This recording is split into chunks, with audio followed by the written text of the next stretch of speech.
we just have like the perfect mixture of people and vision and like everyone's strengths like coming together, and like everything that we're finding right now is like, for whatever reason, V14. Like me and Jimmy are just like joking, like looking at each other, we like find something again and we're like, dude, it's fucking, I think this is probably V14 again. It's like getting pretty rowdy. There's like obviously like harder and slightly easier stuff, and I think we're like entering like a pretty amazing golden age, and like the quantity of stuff that's stacking up is getting pretty epic. And it's not just the Tahoe Basin. Our vision's kind of like expanding to like the entirety of the Sierras. And the Sierras are just like so untapped right now at this point, and it's like, it's pretty exciting.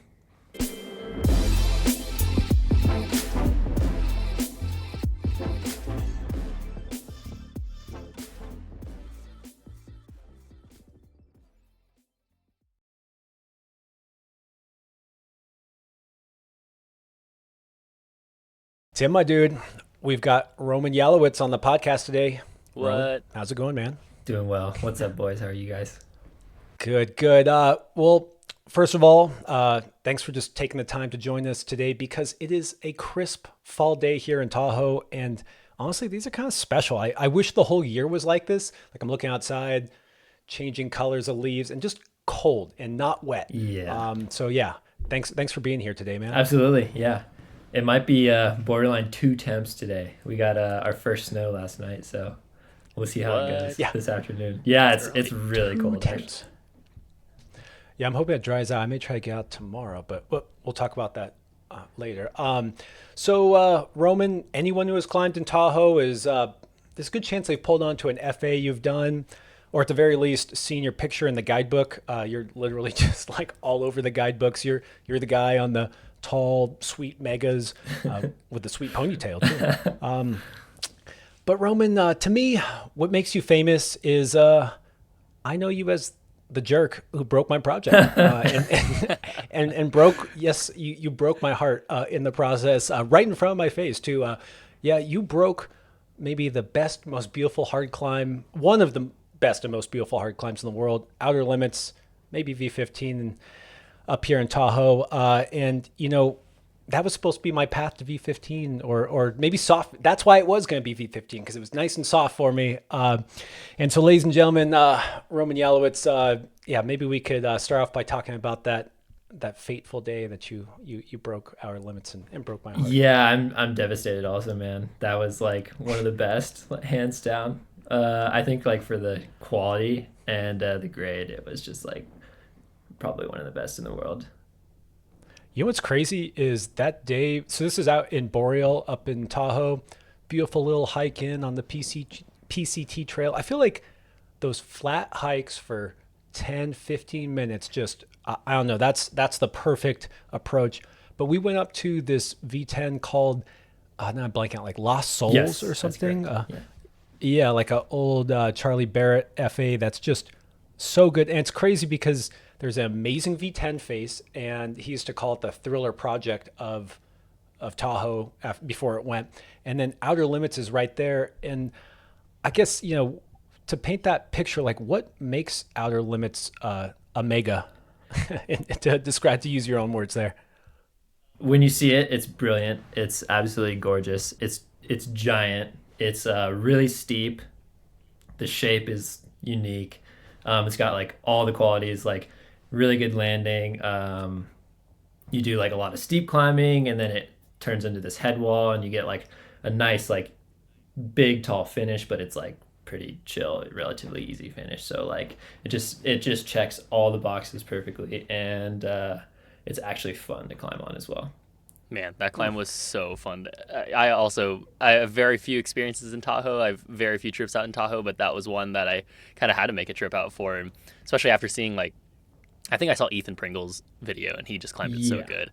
Man, it just looks so good on video. And then I thought it was pretty hard actually, but it's also just hard to, I feel like, first couple sessions work a climb that long. It's pretty long.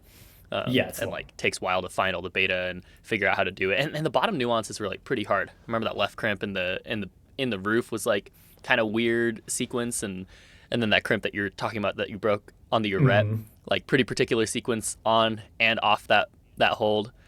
That climb was amazing. Yeah, I was pretty bummed to hear that it broke too. Yeah, it's kind of a bummer. Yeah. Well, but ladies and gentlemen, wait, there's more. The reason why I brought this up was not just to publicly chastise you, it was to publicly pressure you into gluing the hold because it Yes. exists. Yes. The hold is still there. And so I half joke, but I think it's an interesting discussion on ethics. So this climb was just this amazing project that sat undone. Jimmy did it, I don't know, 2017. I think that's just pretty making that up. close. I think that's pretty, yeah, 17, 18, I think. Right on. Yeah. Yeah. I mean, just came and when he came here, he definitely made that mark on the area and just said, oh, I've just plucked like the gem of the project, the test piece of the northern Tahoe area.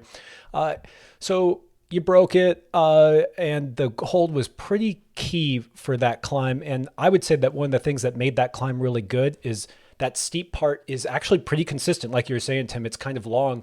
And this was kind of right in the middle. It was a crux hold, but also it got used in a ton of different ways. And so I guess, what do we think about gluing a climb that broke and such a beautiful, beautiful climb that I might have been able to do?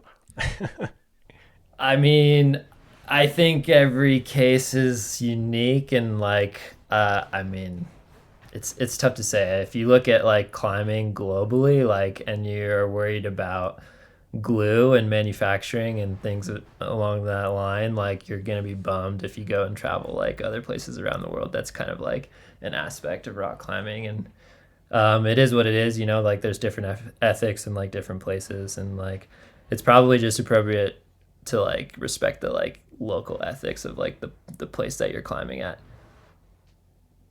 Yeah, that's a good point. I like just that respect. Well, I also like that point of surprise everyone. So many things are glued. You may not see them, and that's a good glue job.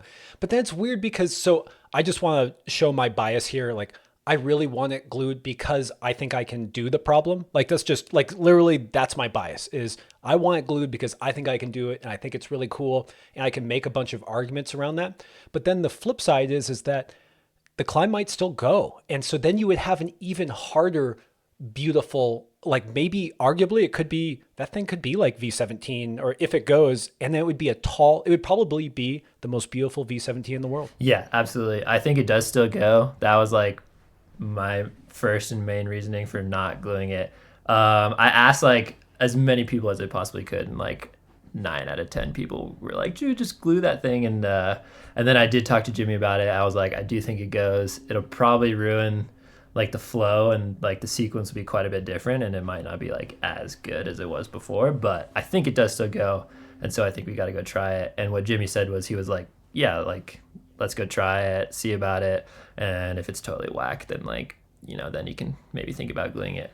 But honestly, I was like, it was just, I spent a bit of time on it, and like if I did end up gluing it, I feel like that'd kind of like take a bit of the inspiration away from me. It's kind of maybe be a little bit of a boner kill. Yeah, dude, that is such a hard line on both sides, because what you're saying is so true. If you went to a spot in Europe and you're like, oh dude, what the heck, like all these crux holds are just glued because they're broken or whatever, that would totally ruin the first experience. But then also, like Josh, what you're saying is totally true too. Like essentially you can't even climb it if that was already limit for you and it got a lot harder. That's a huge bummer as well. So there's two hard lines and there's a hard ethic there. And dude, that is so interesting. I find that super interesting. So, you can equate gluing to like, if this is not the same thing, but you could talk about chipping and drilling, and a lot of those drilling ethics came, or the pro drilling ethics came from sport climbing in the past, where you'd have this consistent 7/8, like an 11D or something, right? And it's just cruiser. And then there's some blank section and all of a sudden it becomes 14C because of one move. And so this is like, what's interesting about this climb is that what I would argue makes that climb so good is that it's just this consistent climb. Like it's not crazy cruxy, and it's pretty long. And I would argue that oftentimes better climbs are consistent with a really interesting, unique crux.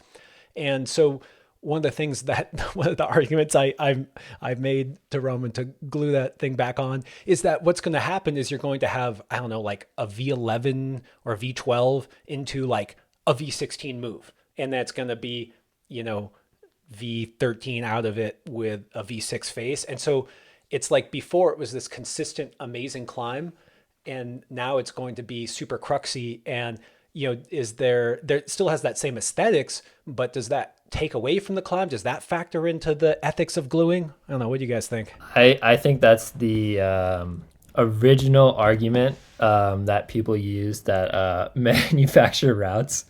Like you were saying, that the exact example that you use, like you have a 511 and then there's like a 14-foot blank section, and the original argument from developers is like, yeah, I basically like put 3 holds in there and it's like a 4-star 511 now. And so like that was like what was taking precedent, like over having like some futuristic project sitting around. But yeah, I think like the FAS is for like the outer limits example, like Jimmy takes precedent, like a little, his opinion has weight over everyone else. And like also, if I think like where climbing's at now, it's like everything's like quite a bit, like everything's going like more natural, and like that's why we're seeing like harder and harder stuff, because like people basically aren't like manufacturing and like chipping and doing and altering the rock, and so like we're getting these like natural things that are just wicked hard. Yeah, dude, from the perspective of maybe a lot of listeners might relate with my perspective here. I didn't even know for a long time that things were manufactured. The first times I would go out to sport climbing areas and then someone would explain that to me, I'd be like, what? Like, why would I climb? That's so unpure of my experience. And then it's like, okay, I can get around sport climbing. I can understand that whole approach. And like, otherwise you'd have all these crags that have these kind of weird, uneven routes and whatnot. But then bouldering, it makes a lot more sense to keep it pure, right? It's one boulder. There's one sequence that makes sense up to the wall. And, even if there's cruxy sections, I've done a bunch of boulders that are like V4 into a V9 move and then a V4 top out or whatever. And so that makes more sense to me.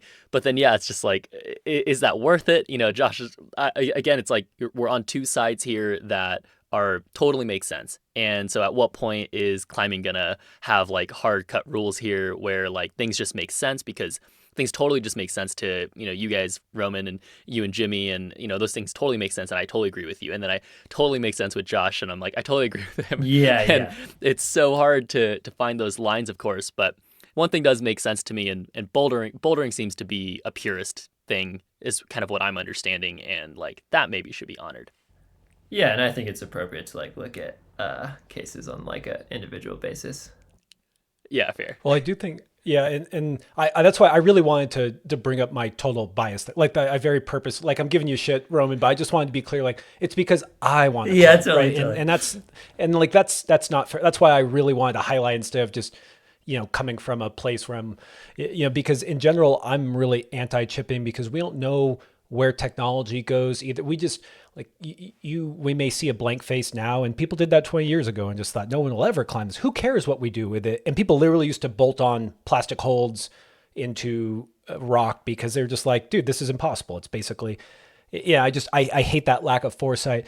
But it's an interesting discussion, and you could even make it more nuanced there where, so I'm anti-chipping in general. I could say anti-gluing in a case like this, because even though I want to do it, it's like, well, if it still goes, and rock changes, and it is what it is. But what if we had seen the possibility that this was going to break and we glued it before, right? Like, so is that like, yeah, what if we had decided to glue it before? Then the same argument is still true, as in it could have broken. We should have just let it do what it does. But then there's like a safety issue too. And yeah.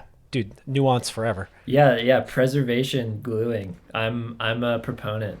I can get behind it. Yeah. I could get behind that too for some reason. Yeah, totally. Have you ever done it? Any famous ones here in Tahoe that you Yeah, preserved? I preserved this newer one that got put up, echo chamber. Oh, really? Yeah. I did.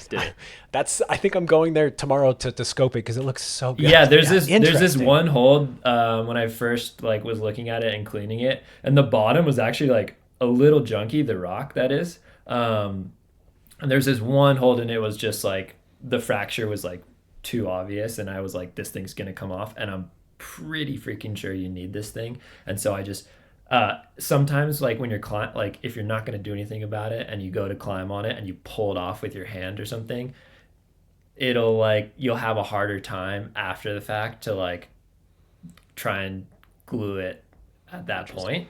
And so basically I was just like, I'm gonna take this thing off in like a nice little clean chunk, and then just like it'll be a nice flat surface, and then I'll just put it right back on the wall. That's sweet. And there's some like some wizardry, but like I mean now there's like an amazing problem like right in the backyard. And so I thought like just weighing all the opinions and options, like I just thought it was worth it to do that, to have like a really awesome BP.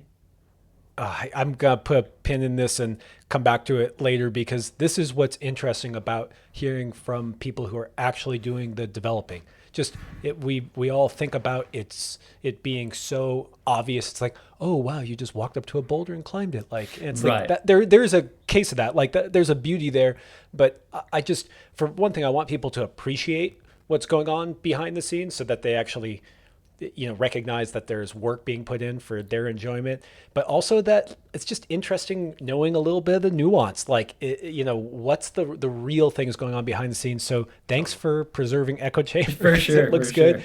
And just for everyone listening, part of that Tahoe crew is David Fitzgerald, who we talked to a few episodes ago, and he's the one who FA'd that, and it is this beautiful V14 that just looks fun, man. What It's an really interesting, fun, actually. unique climb. Really cool moves. And when you see it in person, it's like the shape is like way more wicked than you would expect. It's like this bubbling bulge, but it's like levitating, and it's like overhanging like in a pretty extreme way. And so it's kind of like a illusion to the eye. It's really cool.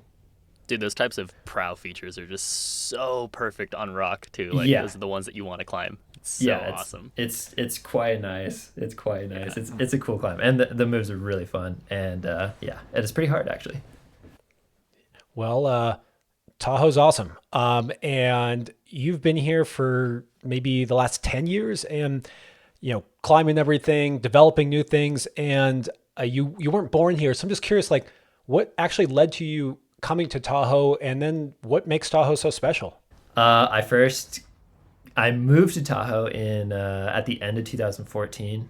I was living in Santa Cruz, going to school, and it was the guidebooks that brought me up here. Dave Hatchett's guidebooks. The very first one that he released was the OG Northwest Shore guidebooks, and I vividly remember. I have this memory. I walked into the gym in Santa Cruz, and it was like propped up on the counter.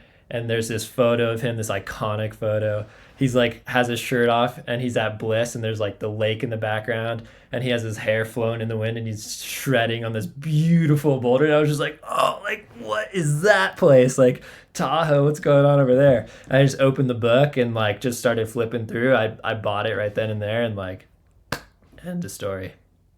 I just got freaking psyched. It's really interesting to hear you say that. It sounds so obvious, right? It's like, dude, it's freaking Lake Tahoe. Yeah. But like Bishop is right here, Yosemite is right here. I, grew up in this area, and Tahoe didn't quite stand out as being the place to go. And I love that you got pulled in by it. Like now looking back, I'm like, why didn't I? Like, do I not like Lake Tahoe? Like one of the most beautiful lakes in the world with all these cool blocks.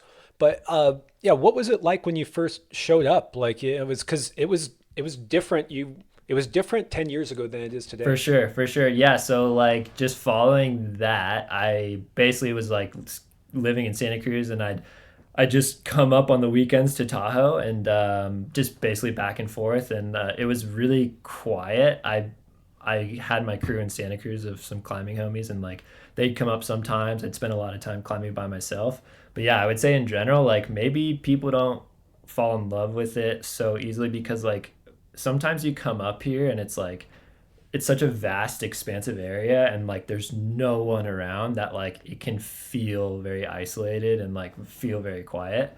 And that's definitely how it felt like when I very first started coming up here. And And when I did eventually end up moving up here, I was climbing by myself for a really long time. Spent a lot of time in the woods, just solo.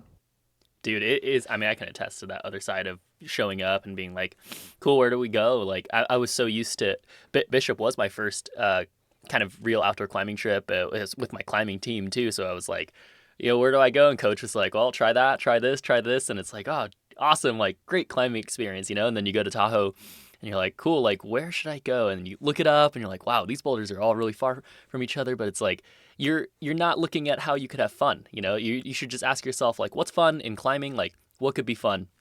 And that seems like what you did, and you just kind of chased that. And now there's this super special kind of, well, and then Jimmy shows up and then, maybe solidifies and validates a lot of the fun things that you're kind of looking for. And you're like, wow, this guy's having so much fun on. Let's hear pre-Jimmy first. So I want to know what it was like showing up here just by yourself, and because Tahoe is vast. Like, how did you go about just? I mean, because dude, you made a huge stamp on this area way before Jimmy showed up, and what was your mindset then? Yeah, so I basically just I got obsessed with the guidebook in Tahoe, and I was just pouring through it, memorizing pages. Basically, my time spent up here just scan every square inch of this place and see everything that I possibly could and see new stuff as much as possible and learn as much as possible about the place and who had come before me and what had gone down and what was out there. And it's interesting because you really did tear through all of those established climbs. I mean, in some ways, I hate to say this, but I had thought of Tahoe as being the land of V10s. And when we were talking about these isolated areas compared to Bishop, what we would do coming from the Bay is, because there wasn't a ton of stuff for people at these areas, we would just go do the climb and then leave, right? It wasn't like, oh, who wants to work on this? And so the reason why I bring that up is that there wasn't that many hard climbs back then. There just wasn't that many 10 years ago. And I guess, it's cool to see that you cared about the history, ticked everything. And then how did you get into developing? Was that pre-Jimmy or post-Jimmy? Or were you taking notes while you were exploring everything? Ooh, sick block GPS pin. Pretty much. Yeah. So just running around. I mean, when you show up to areas, it's the Sierras are just so vast and filled with rock that what's been established is oftentimes only a fraction of what's out there. And so in my searching for stuff and running around and checking stuff out, it's easy to kind of be oh, I'm gonna little poke around this corner, and you just kind of find something. And that's generally how it goes here. But also mainly what it was I just linked with the right crew. So just running around, I met my friend John Thompson, who was a big part of developing here. And he was living and climbing with Dave all the time, multiple days out of the week. And eventually I just started climbing with John a bunch, and we started climbing with Dave a bunch all together. And basically when you're climbing with Dave, you just go to new zones and develop new stuff every time you go out. That's so cool, dude. That is so cool. Yeah. It's cool that that's a significant part of it to you as well, because that's not a common experience that people can have. It's just so cool. Yeah, I think we're just lucky here. There's just so much that you can just go somewhere new every day if you wanted. And so I'm kind of guessing, I don't know Dave and John well, but my hunch is that you're a notch stronger in your ability to FA things. And so did they just kind of have all these little ones that they're I don't know if I can do this, but maybe Roman can? Is that how that era went? I think there's a little bit of that, and also everyone has their own vision, and so it's cool to go out with the crew, and everyone's looking for their own thing, what's gonna get them psyched and inspired for the day. And so you can kind of we'd go to an area and just divide and conquer, and people would bring their own vision to what it was they wanted to climb. And so mine was just a bit different, I would say, more so than just being outwardly stronger than those guys. But yeah, there wasn't many strong people climbing during that time. I got to ask about that because that was the question I got from Eric Jerome, and actually Ethan Salvo mentioned this. I think Eric's the better example here because I know that you two have some minor friendly disagreements about what is the best line, and so he wanted to know kind of like, what do you look for? Like when you're out there, how is your vision different than Dave's was? Dave specifically, it's like quite different. I mean, Dave's like, when I first met him, he was like, he's a bit older than me. Like Dave's in his 50s. So like he's not really like shredding V12s like anymore. You know what I mean? He's like kind of looking to like have his own fun in his own way. So, but what's your fun? What's Roman's fun? What's what do you look for? My fun like has like changed and developed, but like in general, like I would say like the thing that I look for the most is like I really like to do like a lot of climbing on the stone. And so like that's drawn me towards like bigger and taller stuff, and I generally find myself liking more like involved, intricate sequences, and so like combining like stuff that's really involved and intricate with like some height really gets me pretty jazzed up. I like that a lot. Yeah, granite. Tim, do you like that too? Is that do you like doing stuff like that? Yeah, that stuff feels pretty natural to get stoked on. Yeah. I mean, I also mostly grew up on climbing on granite, and granite does have more of a tricky hidden style of climbing for a lot of it. You know, the vast majority of climbs you might find in most granite areas are going to be very nuanced and beta's hidden and not super obvious. And it does seem like every mellow video I'll see of Tahoe stuff, I'm like, where are these features coming from, man? Like, where are these guys finding these featured blocks? Like, that's insane, you know? And it sounds like that's kind of what you're more looking for. Yeah, well, just to expand on that point, I think Tahoe is like really cool because it has so much variation in the stone. I don't think I've been anywhere where there's like as much variation in the stone. It's like you go to Rocklands and you got like these big stripy boulders and you're going to get a lot of edges and rails and whatnot. You go to Yosemite, it's like gray chunks sitting in the woods. But in Tahoe, like that is like one of the most unique aspects to it is like every area is like the rock is rather different than the next. And so we have like gray stuff, blue stuff, gold stuff, black stuff, and like all different shapes and sizes. And I think that's like probably one of the biggest things that adds and like makes Tahoe cool. Yeah. Where's that area? I tried this Jimmy climb called Vaporized. Yes, that's Bliss. Bliss, yeah. Dude, that area had some crazy rock. Like, I went there many times after because I spent a lot of time in Donner area, and that rock is super, super different. And then I actually never went to Crown Jewel, which is kind of like a lot of people's test piece for Tahoe. But that rock looks crazy different. And then one other trip I did Welcome to the Future, and that was like, I was like, oh, like what the heck is this? There's so many different rocks and features. You're totally right, dude. Yeah, crazy. Yeah. And actually, really on that note, I had a question. So my biggest two kind of climbs that I knew and were aware of for Tahoe would have been, I think, Welcome to the Future and Crown Jewel. And I guess like, my question here is, are those still the two that you would consider, big king lines of the area? Are there things that would totally squash those two boulders? Or, dude, do you have any You're other... going to put me on the spot here, dude. I'm the worst at like thinking, like conjuring boulders, like off the top of my head, like, oh yeah, what's mega again? What's rad That again? might be a good thing. It's just so hard here, dude. Like there's just so much, and like, my brain gets like a little fried when I like try and think about. I'm like, oh yeah, the best boulder, but yeah. So I would say Crown Jewel like definitely like stands the test of time for that. It's just massive and tall. It's just massive and beautiful and scrumptious in every way possible. One to that. Some could say it's a little too big. It's quite tall, but. Yeah, I would agree with that head shake. I shook my head. Yeah, I'm just like, it's tall, but it's not. I mean, it's massive. Like, death-defying. It's pretty massive. You need like a proper like dozen pads to feel like relatively comfortable for any like normal climber. I'm sure. And the style of movements get like. Yeah. I think the only video I watched was Josh's video actually, but it looked pretty wild. Like as you climb towards like middle halfway, the beta gets like pretty interesting. The crux is higher. Yeah.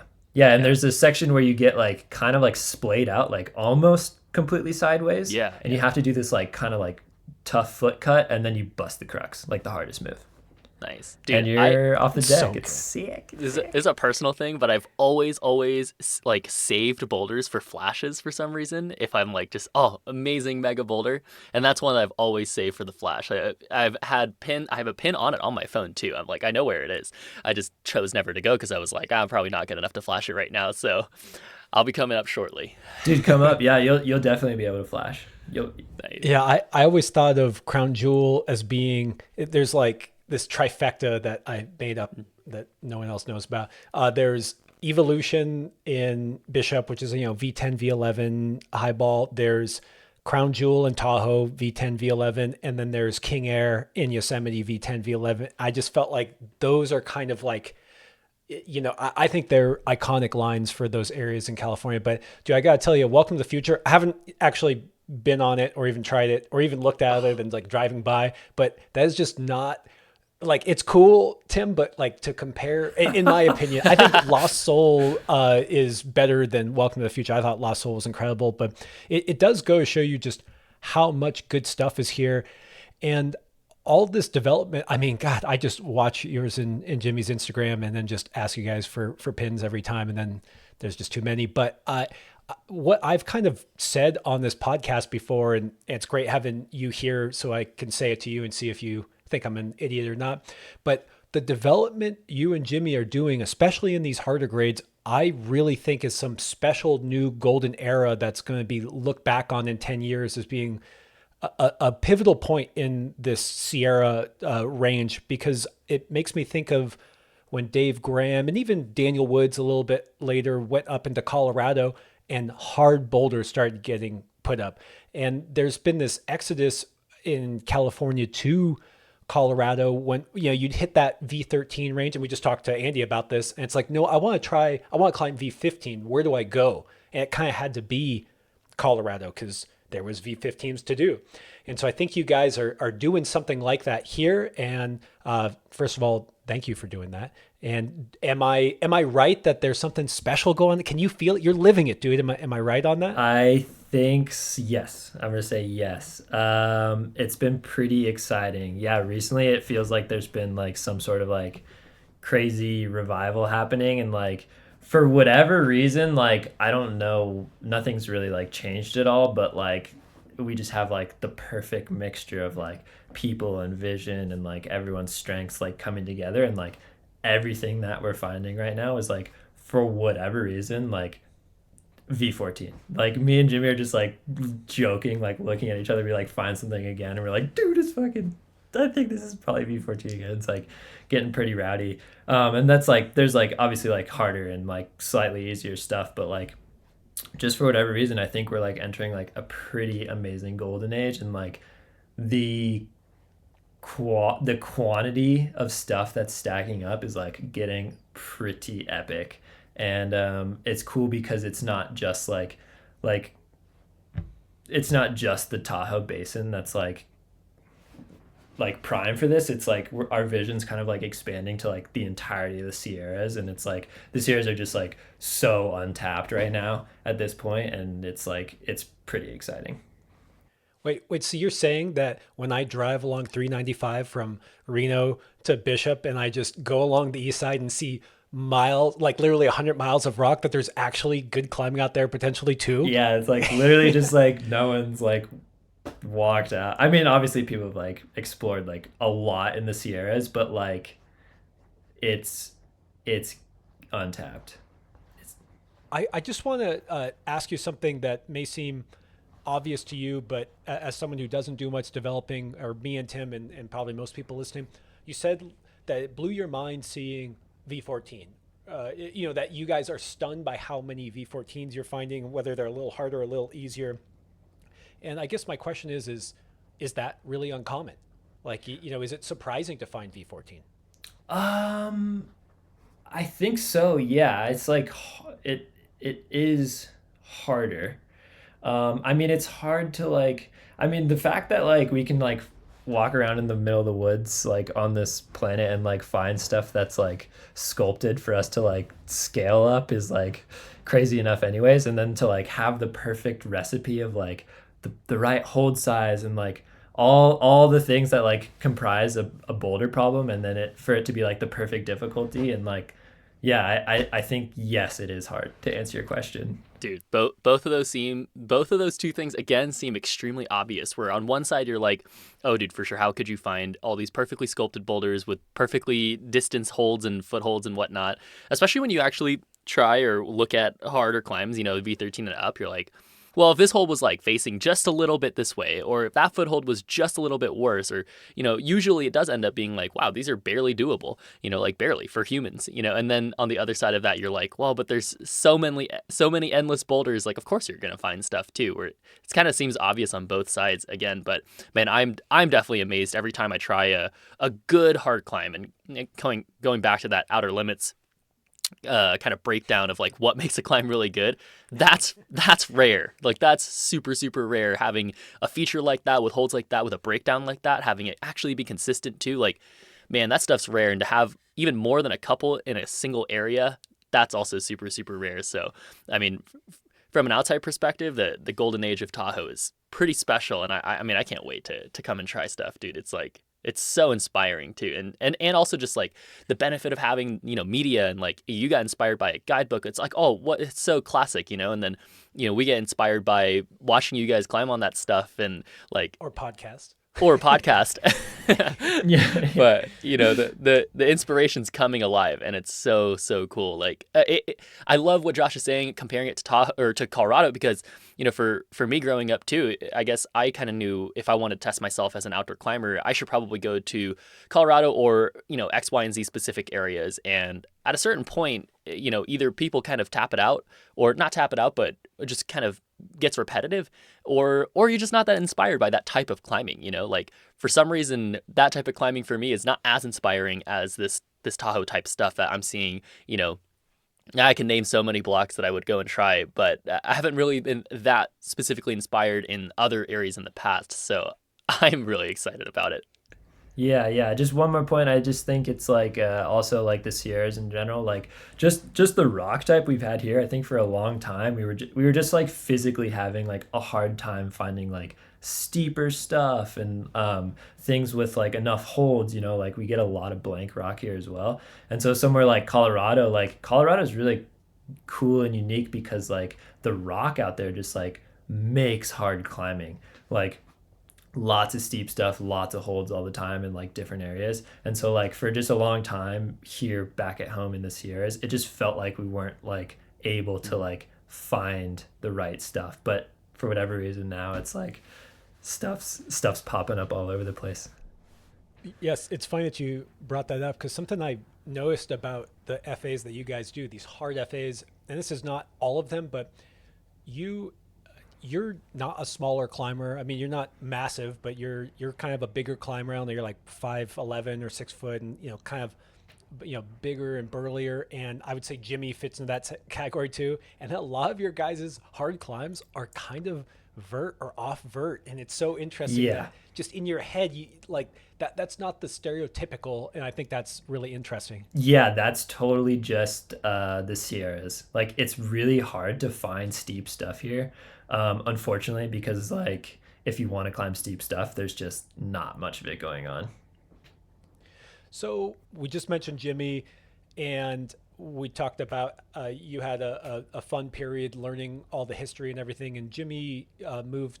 Jimmy Webb, pretty famous climber, people may have heard of him, came and started putting up a lot of hard stuff. And I do want to ask about when Jimmy showed up and how that changed the area. But we just said this is a golden era, but you had mentioned when we talked last that there was some other golden eras that happened in Tahoe. And I just, is there any that stick out in your head that kind of set you all up for the good times you're having now? Well, I think Tahoe's cool as far as just like personal history here. Like, there's been like, it's seemingly like many golden eras that have happened here before, and like I think they would just generally be like point in times where there's like a crew or like a couple people together that were like developing in these like stages. And like, I mean, that starts like all the way in the back, like all the way in the 80s and like through the 90s, like when bouldering started getting developed up here.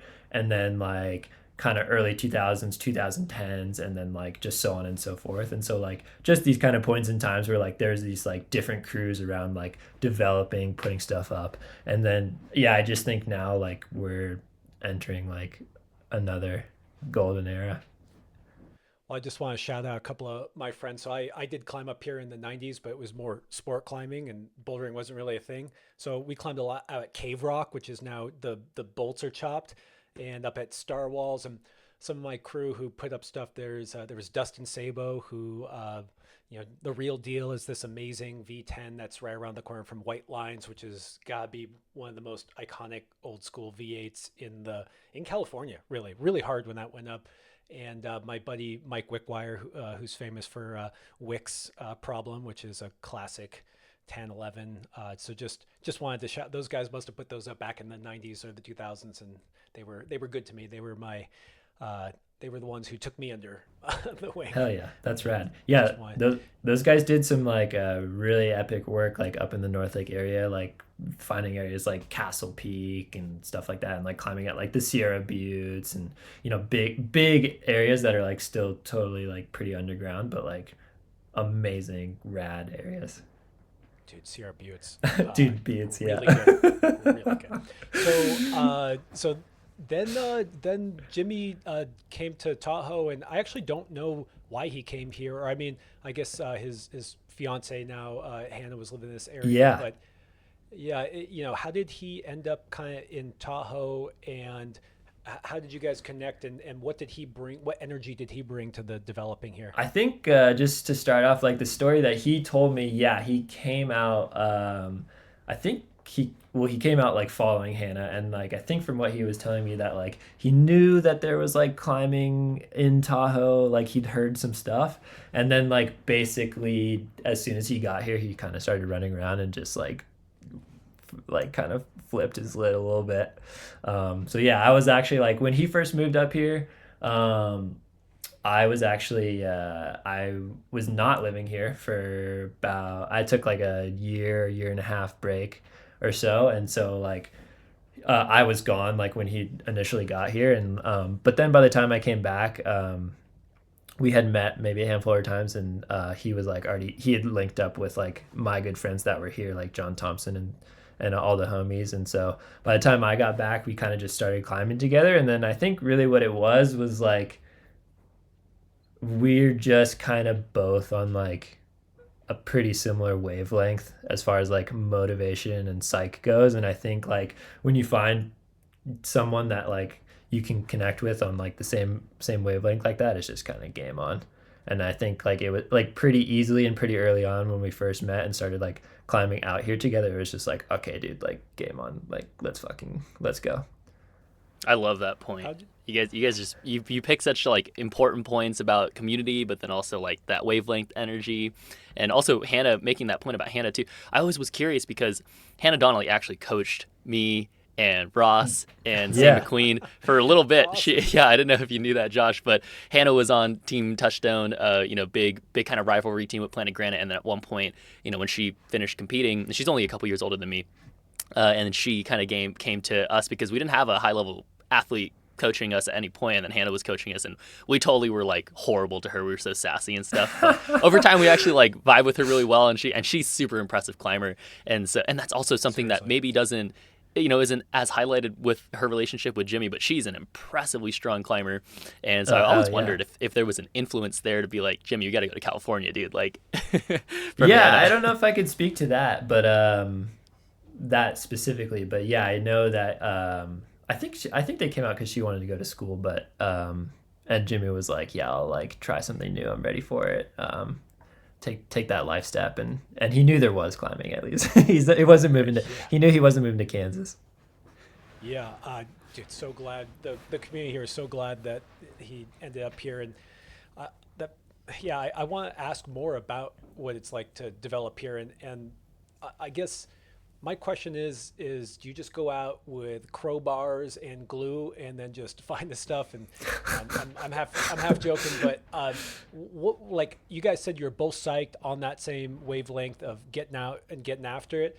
But did you guys set apart days to just hike? Do you guys look on Google Satellite? Did you get tips from, Hatchet? Like, how does it actually look to develop from start, from square one? I think it's anything and everything.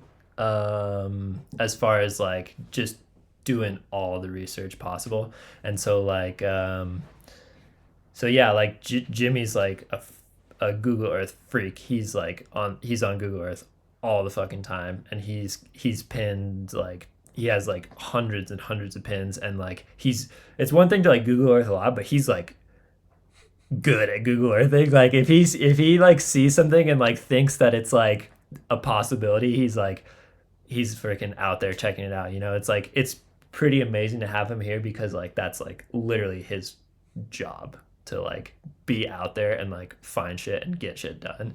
And so like just kind of having the level be there and like having the bar be set there, it's like, all right, like if you keep up if you can, like it's just like it's hard sometimes like trying to run around, but yeah, it's also motivating and extremely fun.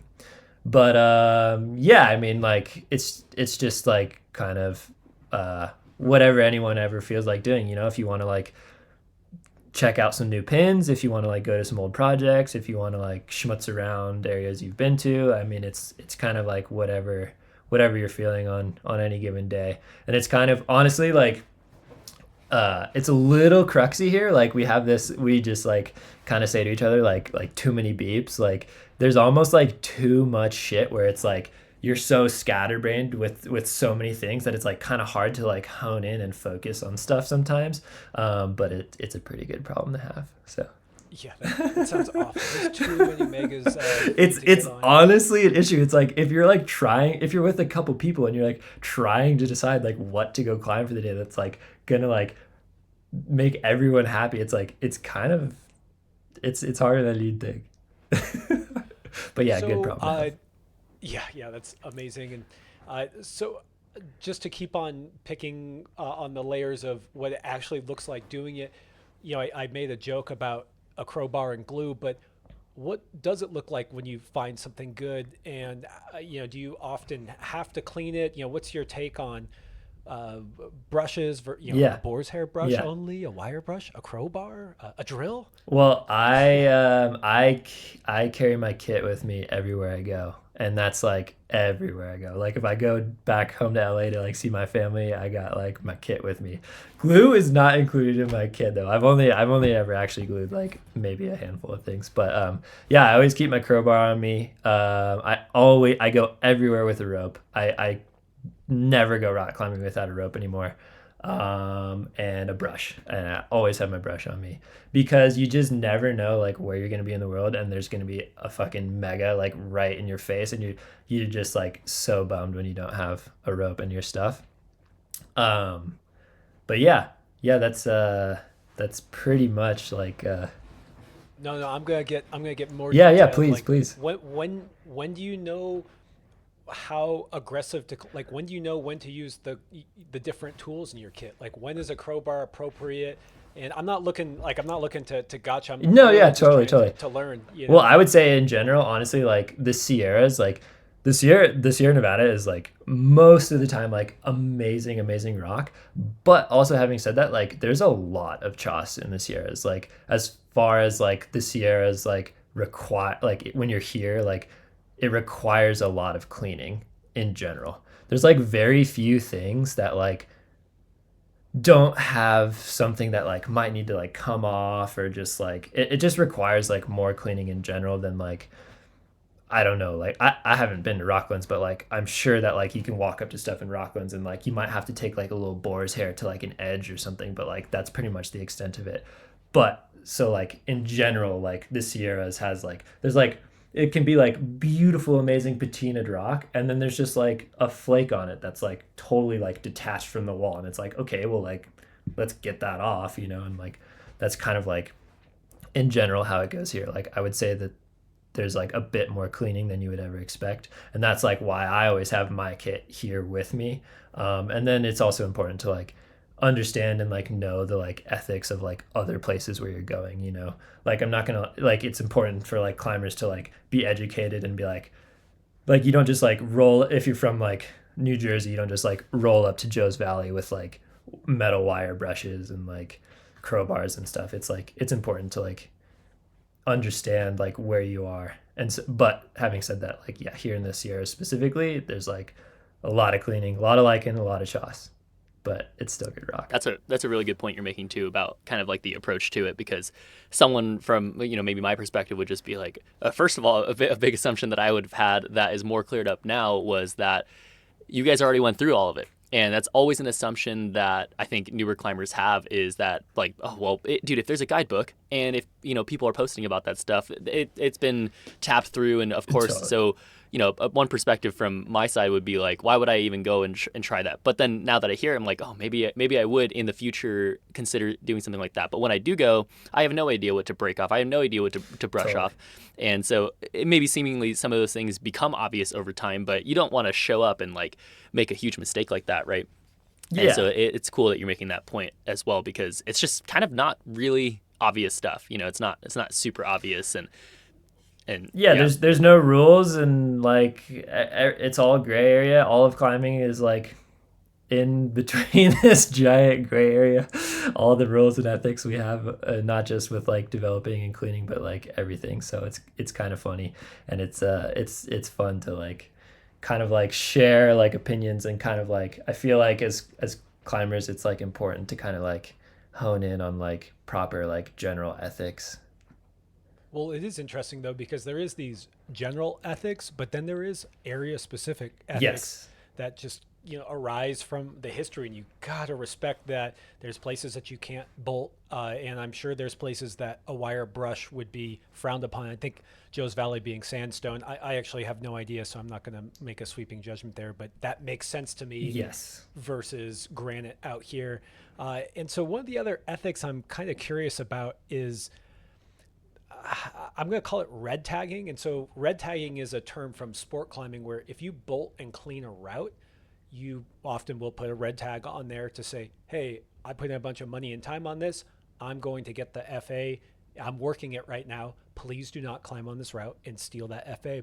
How do you all think about that here in California and bouldering? Generally we like don't think like don't try and overthink it, and don't put too much weight or emphasis on it. We all try and keep it like pretty chill. It's like definitely like a crew and group effort like all around, which keeps everything like a bit more light and fun.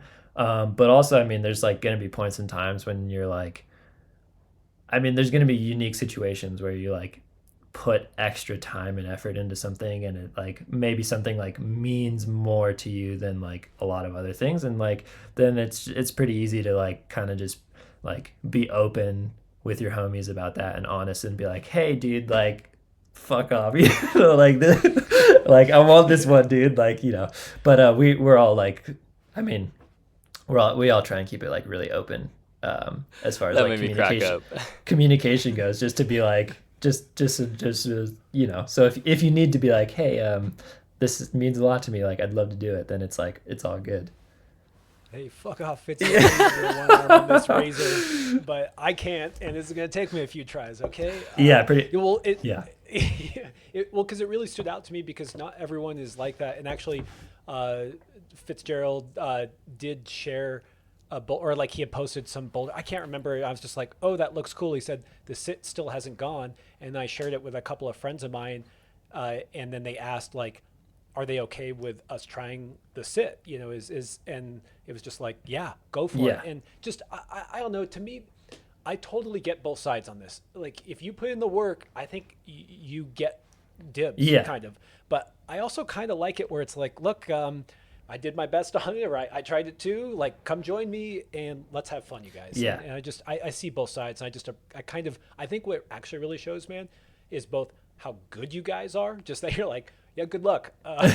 Good luck on that sit. It's kind of tough. Yeah. And just how much there is, and just that kind of vibe of the community, and that there's an element of the community being a part, not you just plucking gems and being like, haha, Yeah. got it for myself. Yeah, totally. So just like that. I think general rule of thumb, if like all parties are like trying to be as respectful as possible, then there's never going to be any issues ever. That's been so far, man, I've had so much fun just listening in on kind of your stories and experiences. But one thing that's so interesting to me that you keep saying over and over again is the community part of it, and the connection with the people and how good the people are, and that is significant. It's maybe in a sad way, it is super significant. Like, Dave Fitzgerald is one of the nicest people I've just talked to and met and talked about climbing with. He's also very genuinely inspired by it, and that's a huge aspect of this. You're the same way yourself, and we hadn't really talked much before, this or the meet and greet, and I was like, well, one thing stands out, that this guy's psyched, and he's really nice, and he's really open and open-minded about talking about these things, and so is Jimmy, and it just makes sense that that type of thing makes a cool thing happen, but you almost don't realize it until after, you guys go and explore and then share. And it's like, wow, like, how is this stuff happening? It's like, well, because you guys are, and it's not easy all the time to understand and be open-minded, because Josh is right. You can understand the other side of it where these people take dibs, but that can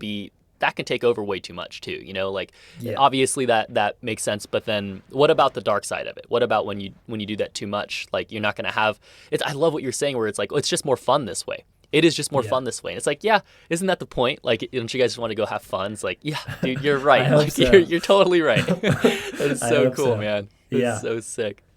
Yeah. Just one thing on the community. I think I'm just lucky at this point, because I've spent many years here in Tahoe, like, climbing by myself. I actually got like pretty burnt out. There was like, I just got to this point in my life where I was like, man, I've like spent like all my early 20s like in the woods by myself. I'm like a little bit over it. Like, I would like love to be around some people at this point. And like in the last handful of years, like the climbing community in South Lake specifically, and like kind of all around the basin, like has grown more and more and more, and it's just getting bigger. And that actually goes like even beyond like the climbing community. It's getting really fun up here. That's all I want to say. That's awesome. So come join. Come on down. Yeah.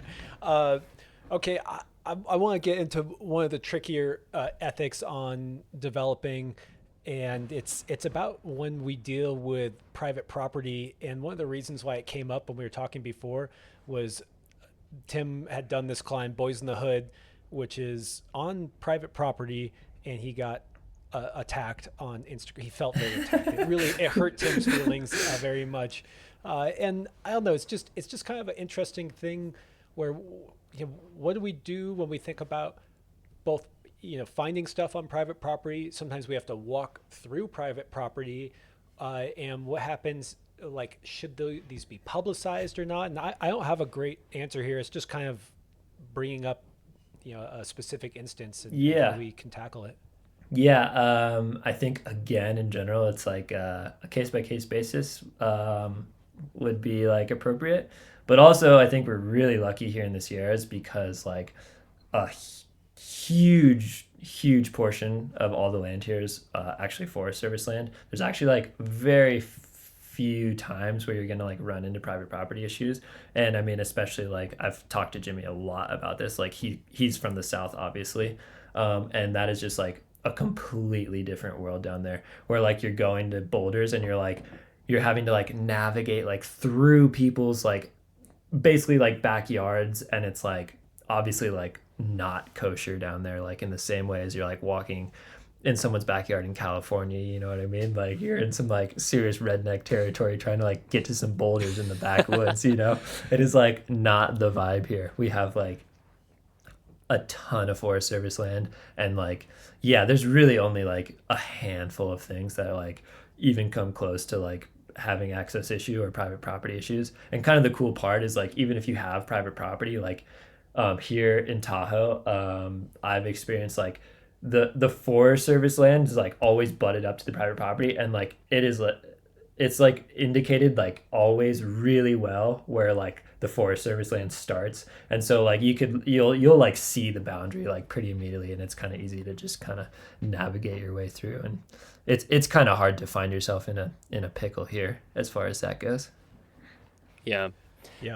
Tim, do you want to I maybe we shouldn't go so deep into this because it's, I don't know, even just what you said there, Roman, it's kind of like maybe don't get obsessed with a boulder that is in someone's backyard. Yeah. That is really angry at Totally. clients, right? Like, is it really worth it? Totally. And I Yeah. And with that boulder specifically, like it's always been on private property and it's never been an issue. The only time it actually became an issue in recent years is because the property owners decided to build a home like 30 yards from the boulder.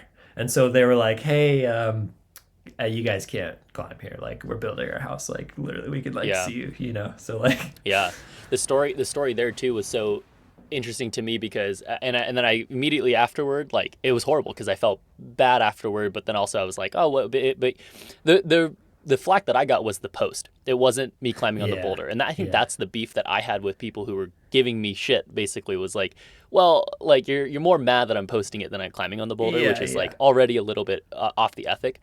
But it was more the word of mouth thing. It's like the people were kind of saying, like, didn't you see the no trespassing signs and stuff? And I was like, yeah, I did. But then I also saw my friends climbing on it, or I saw Jimmy climbing on it, or I saw like people climbing on it. And that's where it got confusing for me, which was like, maybe the issues changed over time or whatever. And, you know, I guess like there was no clear thing to me. And so after I made the mistake, I was like, I wanted to use my post as the clear message, as, you know, kind of saying like, oh, now don't climb on this boulder because now we have new information.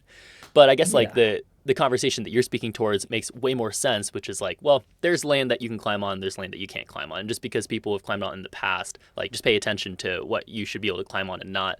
And then, but also like going there, it was so interesting because we purposefully climbed at night in the dark to not make a fuss, because I thought that was the only thing that was an issue, was don't bother people, you know. And then I was like, well, I can see their house, it's across, you know, the creek. And like we were totally trying to be quiet and stuff, and like not playing music, not being loud and stuff.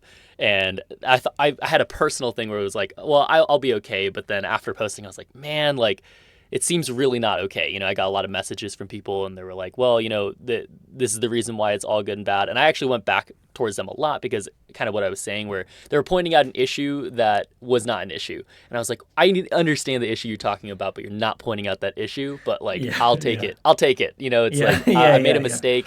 I totally effed up here, like, you know, but at the same time, like, this is the issue, right? People would get mad about things that weren't necessarily the issue. But man, it's a gray area there, where, because you're totally right also, where, you know, man, even when I went to the South, I had to learn a lot about like the difference in private property and how you approach that, you know. And then showing up Tahoe, I'm like, well, there are a couple boulders that are on private property, and there's a totally different approach here as well, or there in Tahoe. And so, it's just, I guess the overall thing is, find out, you know, maybe find out before you just go and trailblaze and like go and do your thing. Yeah, totally. There's information out there. Yeah. Well, it kind of, the last thing I'll say on it, and it kind of connects to what you were talking about, Roman, earlier, with the ethics around developing in different areas, is that something that is kind of a bummer with the explosion of climbing is not that I'm pro explosion of climbing. I think it's awesome that people love this sport, and I'm one of those people. So anyone who complains about the sport getting popular, it's like, that's you. You are that.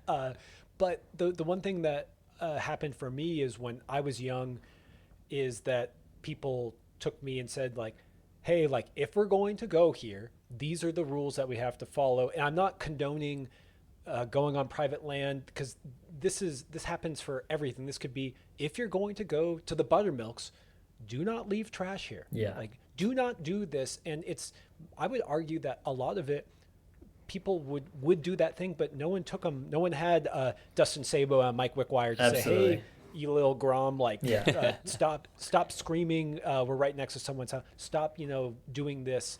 And so, you know, I always have this thing that I just encourage people to, you know, mentor a little bit more, you know, help people out who don't know, rather than being like, oh, you stupid Gumby, why are you doing this? Like, well, no one told them. So help someone out. No, you know? I absolutely agree on all the points you just made, honestly. And I think that is actually like a bigger question that like is like more present in the climbing community, is just like the education of like more novice and newer climbers.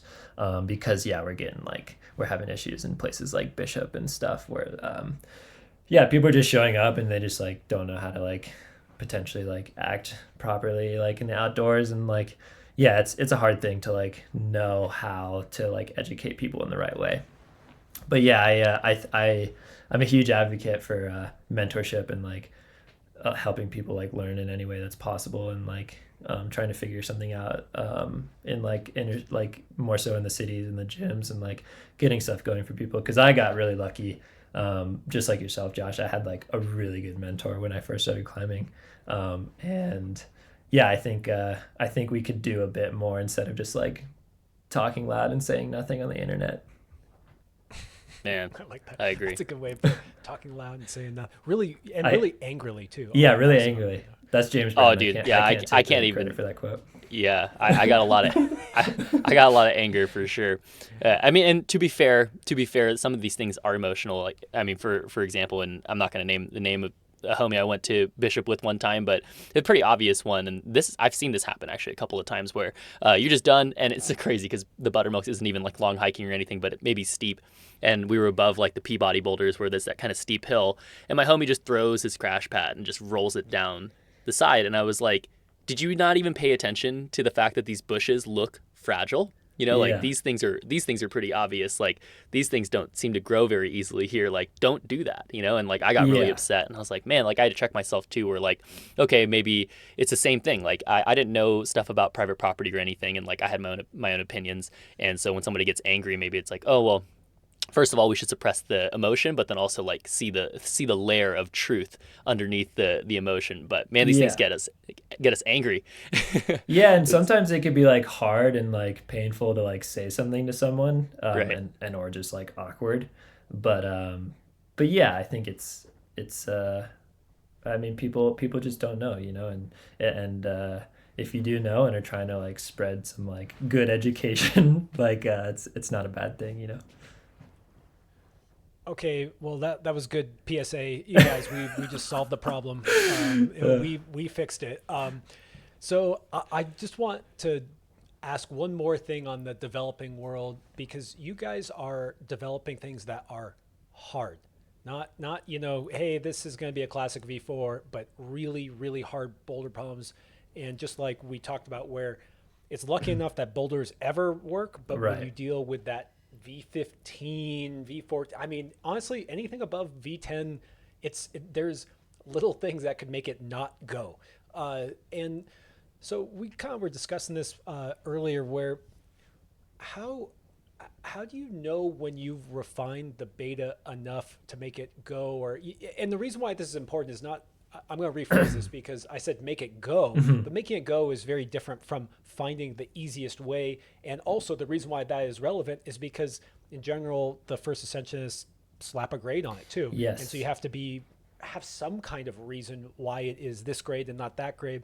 And so how does that FA process go when you're refining beta on these really hard climbs? Well, I think a bigger point to make on that, as far as first ascents go, I think in general is that like the process is just like longer and a bit more drawn out, than like just climbing in general. Like it always takes like a bit longer you have to kind of like have that in your head when you're like putting something up new. You know what I mean? Like it's gonna take a couple more days or what have you to like sequence something out properly and get it like properly dicked down before you like can do it or send it, get it to the point where you think you can finish it up. So yeah, I think that's just the general point, is that like the process is just like drawn out a bit more, and then you have to like account that into your, like the grading process in general with first ascent specifically, because it's just so different, like walking up to something, and like if you like like walking up to something in an established area, and just like it's easy to kind of like fly up stuff, and like it's shockingly hard to like find something and be like looking at it, does this go, and clean it up and like sequence it out, and like, you know, just the whole thing. It's just so different.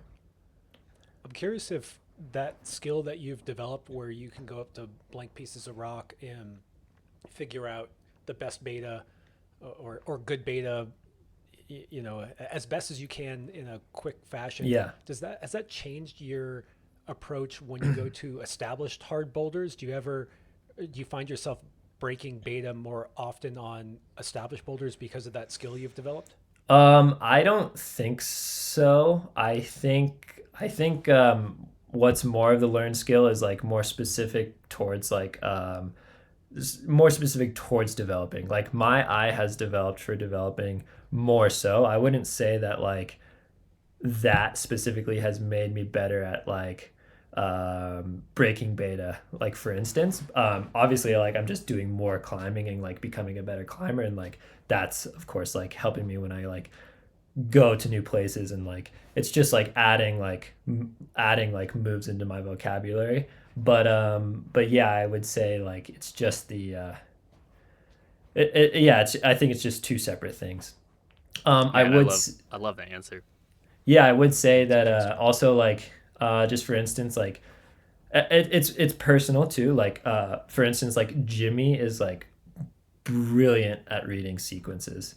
He could just walk up to stuff and he just kind of he's his ability to just like see the right beta. Like he could obviously like a lot of people can like read beta, but like so frequently the beta he sees really fast is like the right beta, and like his ability to do that is like more unparalleled than I've seen with anyone else.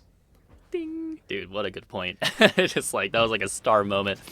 Dude, there was a question that I brought up in the meet and greet about your climbing ability, and we don't have to jump into that, or your climbing abilities evolution, especially climbing with Jimmy, and having, and I know Josh was just bringing that up in terms of the development eye, and I like your answer because it's like, well, no, those two things are a little bit different, but so definitely your development eye is getting better, but your climbing eye is also probably getting better because of Jimmy itself, and yeah, maybe we can just jump into that.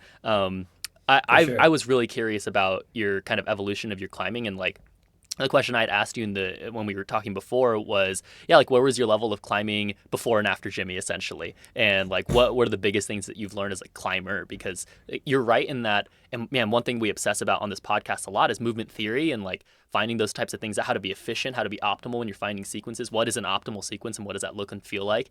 And it's like, man, I watch Jimmy, I'm like, that's like, first of all, that's the sensei. When you when I'm like watching climbers, I'm like, well, everything I'm trying to teach and learn myself is like it's from someone like him. There's a couple of senseis I see out there, but Jimmy is, man, he's phenomenal at just seeing relative theory. When you're like, well, that's foot's for this and that's for this, for sure, obviously.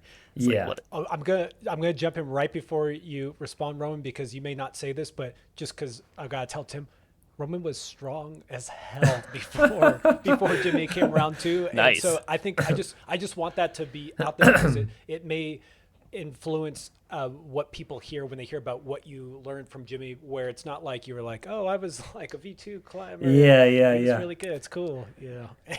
Yeah. Well, I was basically just I was just doing my thing. I was like I mean, I was just as motivated before we started hanging out. Again, that was kind of like going along with like us being on the similar wavelengths, but yeah, I was just kind of doing my thing and like mostly developing. Probably I would say like 95% of my climbing was like on new stuff, whether that be like new problems or like seeing new areas and like exploring new things. And then like maybe once or twice a year I'd take a trip and like kind of maybe like run out to Joe's or something and just be like, yes, dude, I can just like run up some stuff. I don't have to like scrub it, It's and like crazy. it's like just refreshing, and then like kind of just go back. And so, but yeah, I would say like I was just kind of trying to do my thing as much as possible, like very trying like being very motivated and like staying like in the zone as far as like the climbing is, and like trying to like get stronger and stronger all the time. And then yeah, as soon as like I linked with Jimmy, he like we were kind of climbing together just normally, and there was like maybe a point in time where he kind of like almost him and Hannah like sat me down in a way, and they're like, hey, you need to like put some more effort into like if you want to do harder things, you need to put some more effort into it. Like No way. one thing I kind of skipped over was that like I just never projected that. Just like Hmm. my inspiration and motivation was like seeing new things and experiencing new problems and new places. And so like I hated going back to things, and I kind of still don't love it. And Jimmy kind of like showed me that like it like harder stuff like takes effort in that way to like go back over and over and like actually like project. And then just beyond that, like how to just like the logistics of like projecting in general, like he's been like an amazing mentor for me. Like, Dude. What are some of those different things that you do in projecting that you learned from him? well, I think like um Jimmy specifically, and like a lot of other climbers I've been around that are like strong world class climbers, like I think like a really big thing to take note of is that like hard stuff does take time.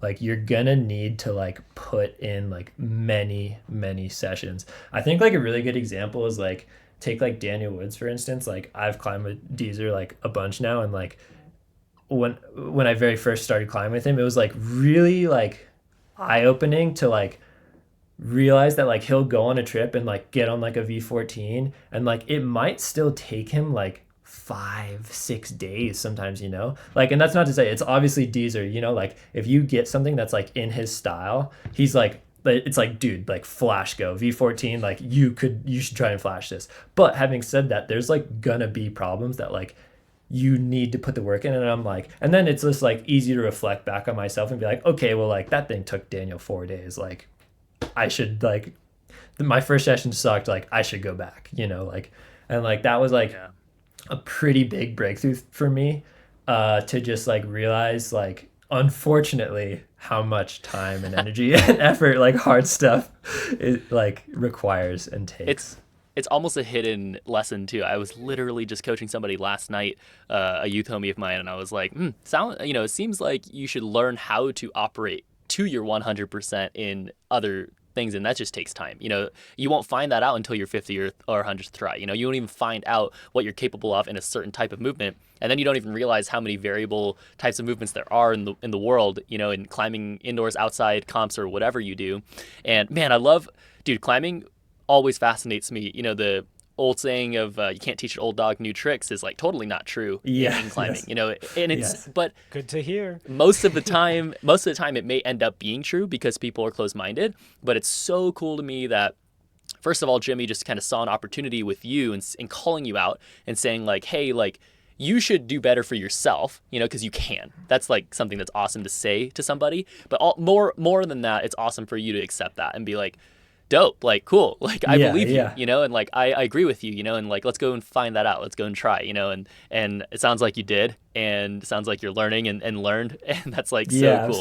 Absolutely. It's so awesome. I've been projecting more, so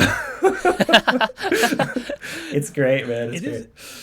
It is cool to have a friend who is really a friend and will say the thing that it's like, look, I see a lot of potential in you, and here's something that I think would really help. And it is true what Tim is saying, though, where it is surprising how closed-minded people are. And you could have just dug in your heels, be like, yeah, but that's not what I'm into. And right. What's funny is I'm kind of more like you, where I don't really project. I need to. I'm going. That was what, dude, literally, Roman, when I moved here and I saw Outer Limits, I was like, okay, Josh, like you finally are living in the mountains. You can project. That's the one. Yes. And then you broke it. I'm sorry, man. So I have not been projecting since. But we're talking about your amazing crew up here, and you're an incredible climber in your own right. But I will say that the crew that you are up here in with Tahoe is literally world class. And I actually just wanted to have you shout out some of them who are doing all this contributions. Because it's just, they're part of the team that's making it happen too. Yeah, totes. I mean, there's like more and more so like a really rad like local crew, like a lot of like some homies that have been around Tahoe since before I was here. They're still getting after it, like John, Dave, like I mean, I'm sure I'm like always gonna forget some people, but yeah, there's still people that have been here for a long time getting after it, and new people coming in, and then like basically like the Bay Area is like right here, and like Josh, like you're in Reno, I'm pretty sure, and like there's like kind of we have these little satellite areas, and like people are kind of more so like Tahoe's just kind of being put on the map, and like we get like the influx from like all directions, and I think it's like just been really good because there's strong climbers everywhere, and we just kind of need more help. Yeah, what blew me away. So I'm going to say I've talked to Carlo a bit about the development going on there, and he made this offhand comment that blew me away, where he said something along the lines of like, those guys are never leaving because there's endless amounts. Like there's a lifetime of development to be done, and he just kind of said that. I was like, that was a big thing that you just said. Yeah, totally, totally. Yeah, it's hard to say. I actually like for a really long time, like I like never didn't love Tahoe, but I was like, man, like the world's like a big place. Like I would maybe like to experience like other places at some point in time. And then honestly, like the more and more places I've gone and experienced, it's just like a bit easier to be like, damn, like Tahoe's kind of a pretty cool, special place. And so like maybe I never will leave, you know. I think it's just like you're kind of saying, we have like everything we could ever possibly ask for, and then also at the same time, like Tahoe happens to be like a spectacular place to live, you know. Like maybe the climbing in Yosemite is like better, like the bouldering's like way better, but like you can't live in Yosemite. Yeah, Yosemite's tough. It's debatable. I will say Yosemite blocks are, you know, maybe we should at some point we should revisit that question from Eric Jerome about like what you really do think is incredible. And I gotta say, Yosemite blocks are just special. But before we do that, I just want to point out, you were on my radar back when you moved to Tahoe, just because I would troll, actually not troll, I would stalk on 8A, and I saw you doing really well. And I actually mentioned, just because we're talking about Yosemite, that I saw you do Yabo Roof second try, which is a pretty solid V12 that is amazing, and not just a random V12 to do second try. Like that's a hell of a line. But anyways, let's not talk about that amazing boulder. The thing I was curious about is, you know, over these 10 years, you really did make this transition from good to great. And when we were talking before about like training, you kind of mentioned that your training now looks a lot different than it did over the course of these 10 years. And you brought up this idea of how training should, or at least how your training has evolved depending on where you were in your climbing, and doing all these FAs, doing a lot of maybe projecting of seriously hard boulders. You know, maybe you could help give us some insight into what you were like, you know, back 10 years ago, and what your training looks like now. Yeah, totally. For a very long time, I did not train. Honestly, only like within the last handful of years, I've actually like gotten into it. Before I was kind of just like, I just do like bigger, longer days where you're like out all day, like scrubbing and like just doing like tons of climbing in a day, and kind of just like that old school like Sharma mentality, just like kind of like high energy efforts like frequently on like and stuff that's like legitimately inspiring to you, like was like that was just like the easiest and like most clear like ramp for me, and that like worked super well for me like for a really long time, just because I think I was like genuinely inspired by stuff. And so but then like more recently, I would say there's just this kind of like threshold at like the upper echelon of like the V scale, where the climbing is just so hard and specialized that you just, in my opinion, for me, I just needed like this extra little edge on top of like where my climbing level was at. And so like basically I just like most of the time I'm like trying to like stay fit and like stay motivated and like maintain my strength. And then like if I go like into the gym for like shorter periods of times or medium or longer periods of times, I'm really just kind of trying to like give myself that extra little like bump that like I might need on top. Man, I like the way that you're answering this question is basically like, in the beginning, there was such a general approach that worked most of the time. And as long as you tried really, really hard in all sorts of styles, you would probably get better, and you'd probably be able, and that does work in climbing. And then, then you get to this certain place where you're like, well, there's this one muscle that needs to be flexed just a little bit harder. And there's a lot of those. And I'm curious, what are those specific things? Were there ever specific climbs or projects or scenarios that you ran into where you're like, damn, dude, like every time I see this thing, like I can't do it. Or every time, or for example, every time I see Jimmy do it, it makes it look so easy. Or Yeah, like, yeah. you know, Well, like, yeah, because there are, yeah. Yeah, basically I just have to like keep up with Jimmy, so I have to like get my ass in the gym. Yeah. No. No, I think honestly, I think it's more, I don't have any specific climbs, but I think it is actually a bit more like related to like the grade scale. I think like honestly after about like V12 and then above that, like the threshold is just like risen ever so slightly, where like the holds are like that much smaller, or like the moves are that much harder, the body positions are that much harder. And so like I just kind of felt like I just needed like a little bit of a level up. And then like once you're like kind of like trying and like climbing on those grades more often, like the level of maintenance that you need is extremely higher as well. Like you really like can't Damn. fall out of this like zone. Yeah. Like you need to like, and there's like a couple different like directions we can take, but like you need to like try and like aim for this like level of strength, and then like and then like have to maintain this zone. Dude, And if I you fall totally out, agree with you're that. hosed.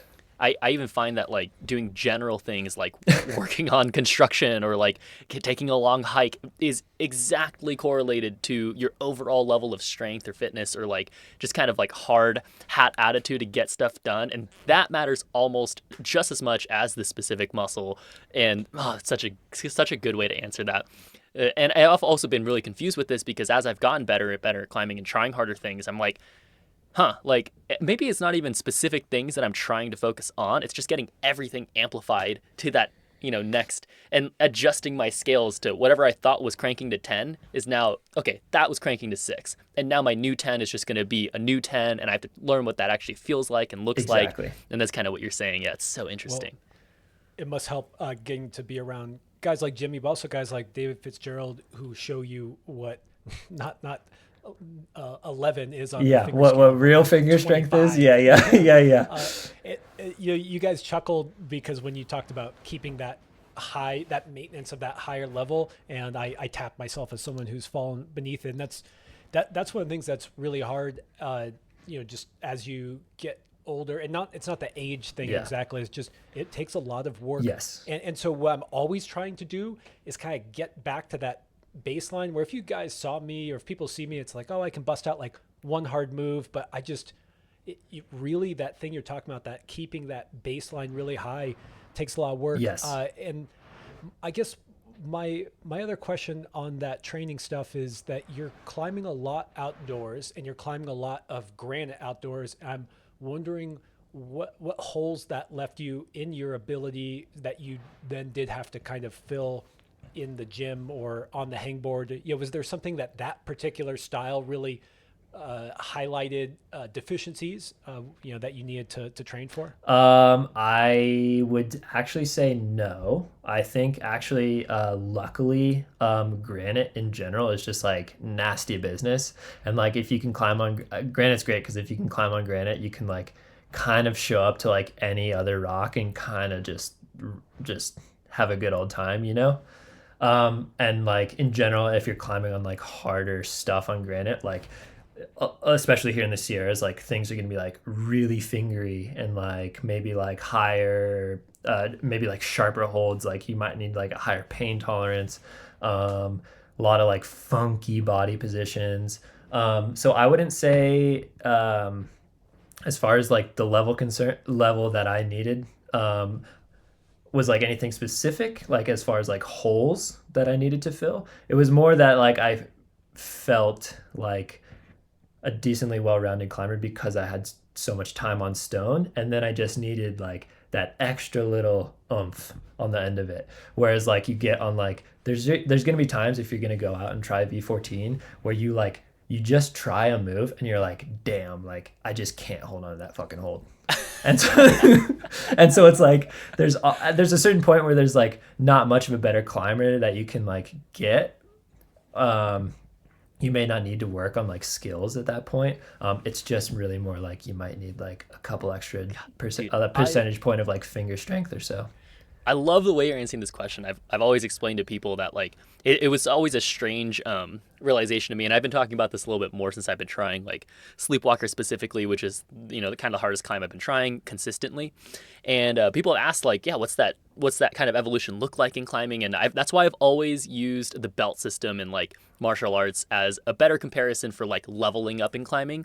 Because I was like, dude, when I got to V12, I felt like I was finally like a brown belt in climbing, where maybe all the other things, all the techniques made more sense to me. And exactly what you're saying, where it's like, well, but sometimes you just can't grab that one hold. Yes. Sometimes you just can't hold that like lower back body position, or like get your foot to this thing steadily enough or whatever. There's so many little nuances there, but they're all things that you understand fully. They're all things that you're like, well, now I just know for sure that I'm not strong enough to do this. And what a great place to get to in climbing, by the way. Yeah, but that's 8 years, 10 years exactly. deep on climbing outdoors consistently on granite. Absolutely. And, I just want to highlight that. And we're always kind of, I don't know, I'd say that a niche that we've pushed is this focus on technique and mental side. Yeah. But sometimes I get questions from people like, but do I need to get stronger? Should I only climb? And it's like, strength is always going to be a limiting factor at some level for you. You just have to understand what is your limiting factor on each climb and why it's your limiting factor. And so, I love that you said, look, I know this move, like I'm doing it right. Yeah. I can't hold on to this hold. Yeah. Like I need to level up on my crimp strength. And I want to make people aware of those two different factors, and that one is not everything and one is not nothing. Like they go hand in hand. Absolutely. I think that's a good point to make. Just like everything I mentioned was obviously like hyper specific to myself. And I think like probably like the better point to make to like a general audience would be like, the more important thing is like self-reflection and like trying to like understand like where you're at and like what you need, especially for like where you are like in your climbing career and like your path and like what you want. And that's more important. And like, that's obviously everything that I explained was like just a self-reflection. Like, I just need to like hangboard for a couple of weeks and like build my fingers up. But like, so yeah, go ahead, man. Yeah. So I do want to ask that one little thing, even though you didn't say I had some glaring weakness due to my time on rock, but you did say you kind of wanted to just level up in general. And so even though this is specific to you, I still think it's fun to hear what you actually do to just kind of all around kick yourself up a notch. Yeah, that's a good question. Like I said, I kind of started training like more recently. And so like, I've kind of just tried to like take like a learning perspective and like talk to like, I mean, there's so much material out there. Like it's such a big world. And like, especially now more so, and like increasingly like the science that's like coming in that people are like incorporating into like climbing training is like just ramping up, and it's pretty rad. But basically I just like want to like learn as much as possible and try like new things and just like talk to people and see like what they've done and like what may work for me. But more specifically, like kind of just like working on core. Like I think like my lower half is like quite a bit it's like really heavy, and so like I try and like focus on like being able to like lift my fucking legs up and like kind of lower body core and like full body core, and like always fingers. Like I realized like even if like you think you have strong fingers, like there's gonna be shit out there in the world that's like gonna fucking make you feel weak. And so like I think like those two things specifically are like great. Like you can always work on core and you can like always get your fingers stronger. And so I generally like build around that, and then like not so much specifically like beyond that, but like every once in a while I'll just like kind of do some other stuff. But generally those two things are like my main focuses. That's been a huge like shocking realization to me. I was obsessed with training a specific type of core a lot in my upcoming, because I got obsessed into calisthenics specifically. So like front lever core, that type of stuff was really interesting. And then I realized how prevalent that is in strong climbers, especially watching someone like Jimmy. You're like, dude, the guy's a brick. The guy's like a brick wall. Every time Yeah. he wants to move, he just and just like tightens up, Yeah, yeah. moves his foot exactly where he wants, keeps tension. And you're like, man, how is he doing that? Like he just looks like a mutant. It's Yeah. like, no, he's not a mutant. He's just got a stronger core than everybody. Like core, finger strength, shoulder strength, stability, like all of it. Like, man, yeah, I found that realization to be extremely true over time. To train fingers and core are almost infinitely scalable things, and those can just Infinitely apply scalable, whatever. for sure. Yeah, for sure. Stronger fingers. Well, that was actually Ethan Pringle's question was, how did Roman get so effing strong? So there you go, Ethan. Well, yeah, I don't know. I mean, wherever you're doing it, it's working. All right. Well, that answered all of my training questions, unless you got any more, Tim. But it was just actually the one thing I'm going to say again that blows my mind, and I just realized it now in this podcast, is that you and Jimmy are big, burly climbers. Like you said that your lower body was heavy, and it's funny to hear you say that. Just like if you guys saw Roman, like you're very lean, you're very muscular. It's not like you're carrying around a bunch of love handles from eating too much McDonald's. But you guys are climbing just like technical, thin, vertical. It honestly, dude, it sometimes bums me out because I'll be project shopping and I'd say I'm bad at the slightly off vert kind of really thin style. Yeah. And I see what is it, like Bocula, or Yes. there's like all these V14s Yes. that just look heinous to me, man. And Yes. you guys are doing them, and you're big. And so the last thing I'll say on that is that yes, Jimmy is kind of thought of as a bigger climber. I would put you in kind of a bigger boulder when it comes to weight. But something that I remember Jamie Emerson pointed out about Jimmy, who's a good friend of Jimmy's, is that, and I'm going to probably put this on you too, is that yes, people look at Jimmy and think, wow, he's so buff. But really, it's those technical aspects are what makes him special, and the strength just rounds that out. Just find that so interesting, man. Yeah, really cool. I think at the upper echelons of the grade, incorporating those both things like gets more and more important. Like the skill base set that you need, and then the strength, like you have to like always be like kind of like combining them in this balanced way. And then like when you see like when you get to new problems and try new stuff, it's like this give and take where you're like incorporating those two things together. Dude, I think, but just to echo kind of Josh's point there and what you were saying earlier, Roman, about granite teaching you, and then also having this other attribute of yourself being self-reflection, really strong attribute of yourself being self-reflection. If you mix those two things, and then with kind of a stronger body, I think granite, that can be one of the best lessons you can have in climbing. Going out and failing on granite, because granite's tough. And I've had this realization more and more in the last couple of years, because Michaela, my girlfriend, just started climbing 2 years ago, and I'm taking her to Bishop and these areas that I kind of grew up with, and then like sandstone, and I'm like, wow, like sandstone is really, really nice, but it's hard in a different way. But granite is tough, like hard to be creative. It's hard to be flexible. It's hard to grab sharp holds and then stick another sharp hold and like try to slow down. And like, man, it teaches you more than, in my opinion, more aspects of climbing in more extremes. I think like if you go to Fontainebleau, you'll learn different things, but the extremes of movement I think are really, really fascinating in granite. And so like that's probably, man, if I could recommend anybody to go out to one specific bouldering area or anything, I would have always said Bishop, but I would say any area with granite specifically would teach you a lot. I would say that Bishop actually is, of all the granite places, one of the most straightforward. The most straightforward. I agree. But also that's why I think it teaches you a lot, because you just have to do that commitment side of it, where you're like, well, you know what you're supposed to do. You just got to go for it. Yeah, and then it's you straight. And then you it's figure straightforward but nasty. Yeah. Nasty. Yeah. You're like, I gotta grab this and jump to that. It sucks, but I know what to do.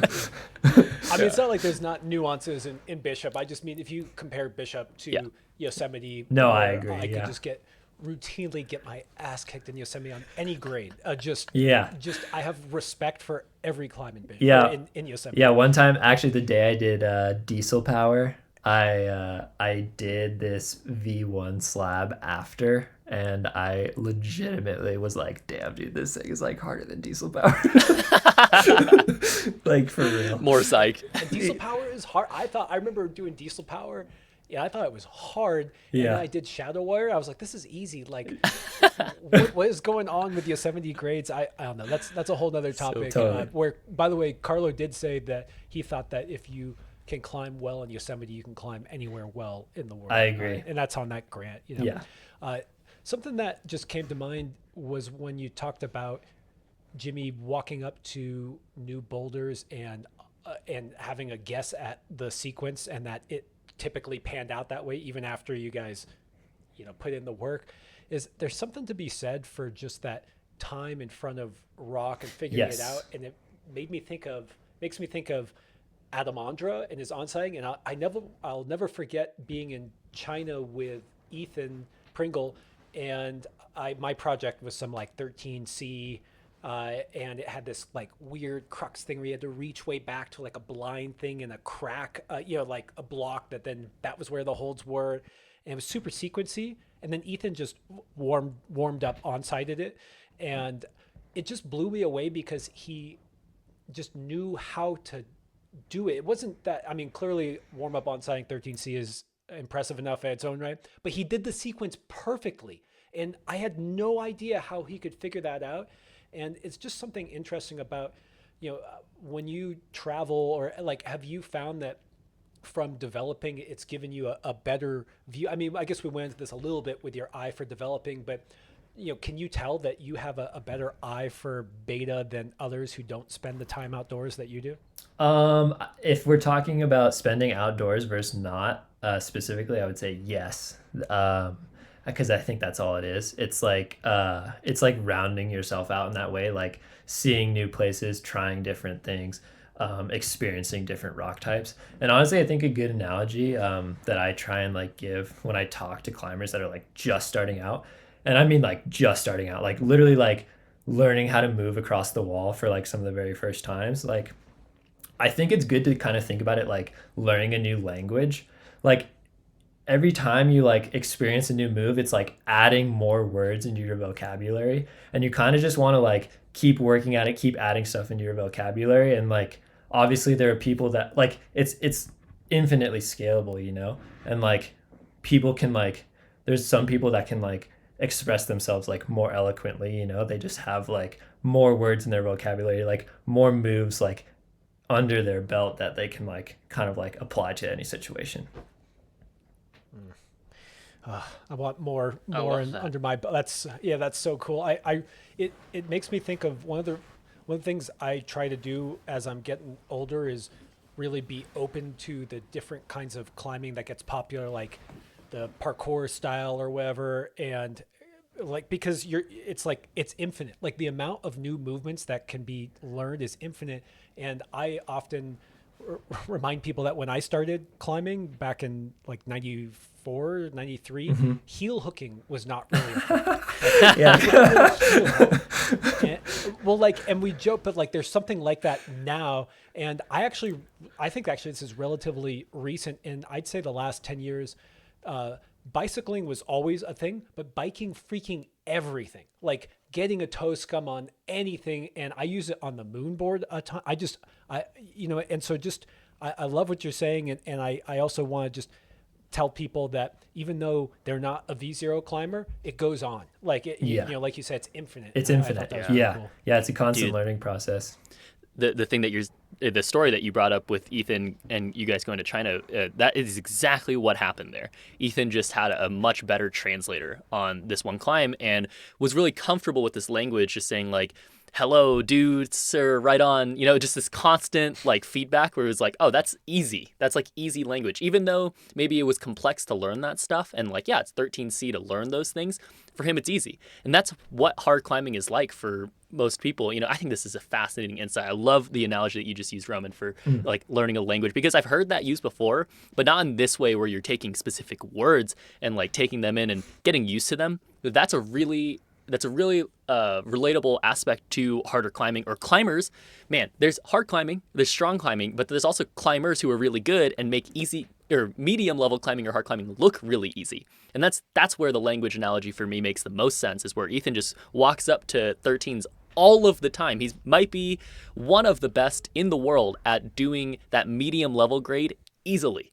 And that's that Right kind in of my language face. reading. Yeah, and he just can like intuit that movement, you know. He's like exactly. he's like just more fluent, like Yeah, and that's almost a more important aspect of language learning and climbing than finding out that one super complex word that you're like, oh, I don't know what that Totally. means, but I'm going to start using that. No, maybe you're better off to use all of the words much more cleanly, much more eloquently, and like learning all those things. Well, it's obviously a balance along the whole way, but that seems to shine a lot in hard climbing. Yeah. Well, and it's so cool too interesting. because we obviously all know, like, I mean, all three of us could walk up to the same thing and we're gonna all like interpret like the movement and the sequence like completely different. And like that's like the cool thing.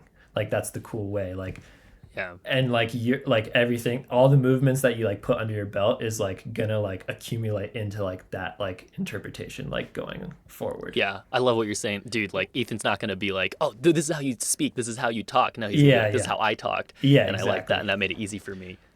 Just thinking out loud here, but I wonder if that's one of the important things about projecting, Roman, is that you get this big vocabulary and then you bust it out when you are on climbs, but then when you really stretch yourself into a area, you might have to go back to the to the drawing board and learn new things. And this is again me thinking out loud, but I'm kind of like, maybe I need to do more projecting because it's rare.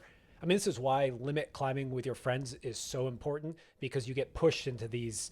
It could be on a spray wall and stuff too. You get pushed in these positions, and you're really learning. So very cool. Yeah, and then just like also in general, like climbing with other people and like often like different people if possible, because everyone's there's never going to be a point in time where like no one's like not adding anything to the equation, you know, like everyone's going to like read the rock differently, and like that only like adds to like the whole experience.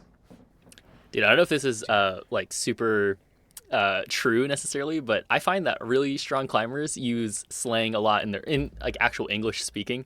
Like there's always like a really specific like type of slang that stronger climbers use, and I'm like, maybe that's the aspect that's really interesting, because they're always using that slang on the wall, and that slang is always specific.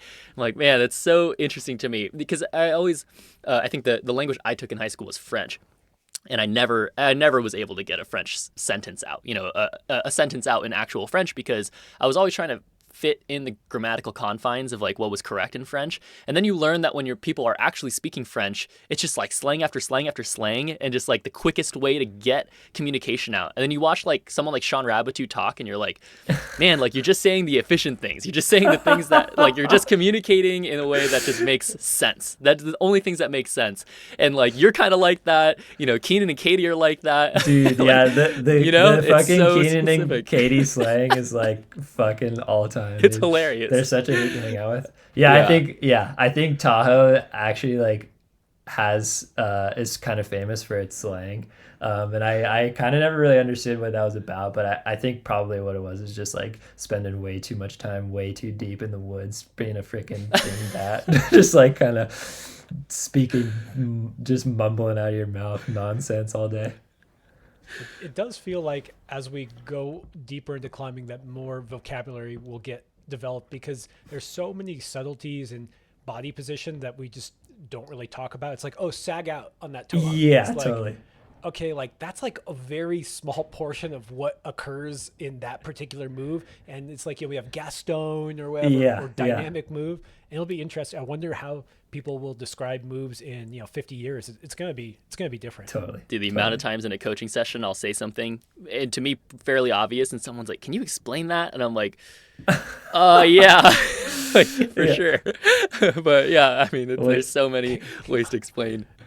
Do a whole podcast on that. Okay. Okay, well, we talked a little bit about China, but when we're on the plane and going to other parts of the world, I couldn't help but notice that a bunch of mellow videos that you were part of was in Switzerland. And I guess the reason why I wanted to bring up Switzerland is I've never been there.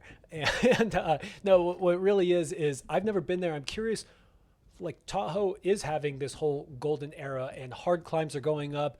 This is where you all are based and chosen to be based. And so how does Tahoe compare to Switzerland? And it could be like, how does Tahoe compare to Rocklands? But I know you've spent time in Switzerland and it's thought of as a mecca. Yeah. And contrasting, what it's like for this crew that you have here versus when you all go to Switzerland? I think the vibe is like pretty much the same. We like try and kind of just do our thing, but just over there, you know what I mean? I wouldn't say that like the vibe like switches up too much at all. And I think there's probably like comparisons to be made, but I think they're just like two different areas. And I think like the quantity and the quality of what's there is just like potentially like the best in the world. You said specifically for hard climbs, right? Yes. And I the reason why I bring that up too is just I was just thinking about this, like, what does it mean? Like, what does a high quality V15 look like compared to a crappy V15? Yeah, totally. Well, I think like we were talking about earlier, like it's these things like require so much effort and energy and time that like if you're gonna like put all of that into like one thing, like it might as well be like absolutely stunning and beautiful and like inspiring to you. It probably should be like fun to climb on, and like it might as well be like comfortable and have like wicked moves and have like amazing position and like scenery, and like Switzerland just like checks all the boxes in like every single way. And that's what I mean as far as like quality goes there. Like for whatever reason, like in that upper echelon of the grade scale, like V13, 14, and 15, like the quality of problems there is like extremely unparalleled. And then you add on top of how many there are there that are like that good and just like straight up like fun to climb on. It's just like it's just Disneyland. Like if you want to it for climbers, like if you want to just like take a vacation and like climb hard boulders, just it's probably hard to beat. So when you say those grades are quality there, and I'm sorry, I just keep picking them, but it's just because I really want to go there. No, please, please. I'm curious about the holds. Like, are the holds like literally more ergonomic and comfortable? Is it less cruxy where it's like these consistent hard movements? Like, you know, if you were to pick a really hard boulder there and contrast it with a really hard boulder here that maybe isn't quite the same caliber, other than outer limits. Yeah, well, you know, like let's get down to like the holds and how it feels. Yeah, I would actually say in general, yes. Like as far as like style is concerned, there, generally speaking, like 95% of the blocks there are like these like really nice like power endurance blocks.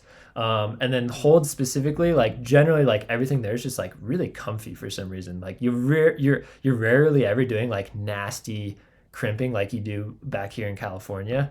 And so yeah, like comfortability is like extremely high. And then yeah, like I said, just the style there, like in general, it's pretty funny. Like it's the grades there are like difficult sometimes to like wrap your head around. Like often you'll find yourself like walking up to something new that's like a bit harder for yourself, and you'll be like, cool, like I just threw down like every single move individually, like first go pretty much, and then like trying to link the problems, for some reason it just like ends up like taking weeks for some reason.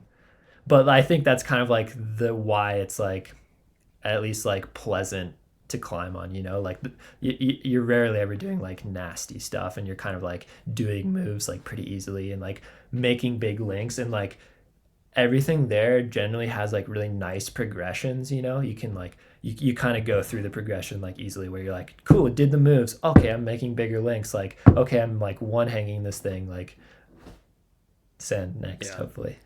At least for me, that like Disneyland. Yeah, it's like it's Disneyland, and everything's like pretty close together, like concentrated, like the different climbing areas, and like also at the end of the day, you're like chilling in Switzerland, and like it's on the Italian side of the Alps, and well, at least like the climbing where the climbing where I've been, there's climbing like all over Switzerland in like different regions, but I usually go hang out in Ticino, which is on the Italian side, and the vibe there is fucking amazing. I love it. You're speaking to what kind of, I guess what I'm about to speak towards, the style of the holds and like the movement and how the boulders kind of lay out makes a lot more sense when you think about how grades work out as well. And especially like my experience going to California a lot is that stuff is generally a little bit more sandbagged until you realize that like once you get used to the style, once you get used to the rock and stuff, it's like, okay, it's legit. But the grades will become so much more immediately obvious to you on that type of rock or that type of movement or that type of style, especially power endurance style, because it becomes more about the end experience, which is a lot more seeable when things are ergonomic and, you know, more comfortable. And that's also a huge misconception I had growing up into climbing, was that like, damn, by the time I get to, you know, harder and harder climbing, it's going to be so uncomfortable and weird. It's like, nah, man, like discomfort and difficulty don't have to be, you know, exclusive from each other. Like they can be exclusive from each other. I mean, you Well, can have, I think Please show me these boulders. Well, that's the thing. No, I I'm just think kidding. that's what makes like a supremely quality boulder, like something that you can get on and be like, my God, this thing like doesn't hurt at all, and I'm like actually having a fun Yeah. time. Sleepwalker. Dude, that's why. Sick. No, dude, this was outer limits, and now it's Yeah, broken that yeah. little that positive. there was a couple painful holes in that thing. Just I so thought everyone's Outer Limits was also pretty sharp. Yeah, there's Yeah, some I- pain on there. I'm half joking. I suffer on those super micro nasty California crimps. So you know, when I hear about Switzerland being like Disneyland, I just think, why the hell am I living here? Then what am I doing? Yeah, go live over there, dude. Yeah, no, that's we got a lot of other things going for us here. But on that note, you kind of deflected this question earlier, but I'm gonna just bring it right back up. Is you've been living in Tahoe for a long time. Can you just give us a couple? If I were to put these categories of easy, moderate, hard, maybe even very hard, if you just want to toss out some boulders, they don't have to be the Shoot. most mega ever, but just climbs Damn, that you're dude. like, ooh, that was a good one. You're putting me on the spot again. I'm like so. It's so hard for me to just like pull up boulders like off the top of my head. Honestly, I think because like there's literally just like too many here. You know, like I talking to Dave, he's got like the second edition of all the guidebooks he's ever produced out. So there's two editions, and so I think a total of like 4 guidebooks for 4 different areas split up by region. And so that's like There's a lot. that's 8. Yeah, that's like 8 total now technically. I think he has over like 10,000 documented problems is the last number he threw out at me, and that's like documented like from Dave. You know, like I myself personally have probably done like hundreds of problems that like Dave's never even like seen before. You know, so like Damn. unfortunately I like if you give me a little bit more time, I'll come back and I'll get like a list together of some like amazing stuff. Yeah, I don't know. It's just it's both fun to hear that you have too much, right? That's like it's like don't even stress. Like there's so much good stuff. Yeah. So, yeah, but I think just always I fun. think it's easier to think about like zones or like regions, you know, rather than Yeah, like, what are the best zones Well, for that or, maybe? or yeah, you can do that. Or if there's any sends that just stood out in your head over your career here, they don't always have to be the most mega. They can just be special. But I'll bet you my hunch is that they're somewhat correlated. Yeah, totally. I don't ever really like stew on like specifics. Like I kind of have always enjoyed kind of like, and that's kind of like where me and Jimmy are at. We like kind of like knock something out and then we're just like, cool, dude, like that was fucking awesome. Like, but it's on to the next, you know? And so like that just like kind of being in that mode for so long, like it's hard for like anything really too specifically to stand out to me. But one thing I did put up here in South Lake Tahoe, it's actually like pretty close to my house. It's up right above Echo Lake. It's called Patina Eater. And it's this like amazing, beautiful, sculpted patina boulder that's like sitting perched on this hillside, and you're like out overlooking the lake and like above Myers and like South Lake Tahoe. And it's just like straight out of Bishop. The boulder is like on the one side's like 60 feet tall, and there's just like this giant big swooping overhanging belly with like perfect crimps going through it. Hard start, medium grade, middle, and then like extremely tall highball finish that's kind of like sport climbing style at the end. And I got to put that one up, and that stands out in my mind as like an amazing problem. And nobody really gets on it because it's nasty. It's really nasty, unfortunately. But I had the FA fever, so those help a little bit with the sharp holds. Which came first? Which came first, that climb or your Instagram handle? My Insta. Ah, okay. Yeah. Patina eater. I love that. I love that. Well, I won't hold you to, making a big list. It's just I'm just writing them down. I'm like, which one should I do? Totally. I'll have to get you a list going, man. Because like every so often somebody hits me up, they're like, hey dude, what should I try? And like I'll do it. It's like I also like to go like I like to give people specific lists for like who I'm giving it to, obviously. Like I'll try and find stuff like that I think that you would enjoy climbing on. Because everyone's just so different with that. Crimps. Yeah. Yeah. I shouldn't, but dude, I need to embrace the area I'm in, and I think it'll make me a lot better climber. Yeah. Well, while we await that list, how about we just move on to a pro tip? Did you prepare a pro tip for us today? Yes, and I'm gonna kind of try and think through the pro tip on the spot here. But I think what it is that I think most like newer climbers would find useful would be like doing a lot of self-reflection and like finding what it is that like really gets you psyched and gets inspired. And I mean more specifically like what rock type, what shape, what color, like anything and everything that like really is gonna like get you inspired.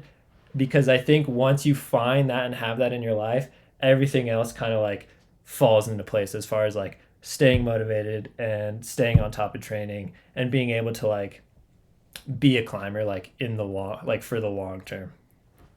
So like if you're like living in Tahoe and you like need to be like sport climbing on like limestone, then like you might be gonna have like a miserable existence. And so it's like really like kind of like searching out and like finding like what it is that like really tickles your pickle and like kind of going for that.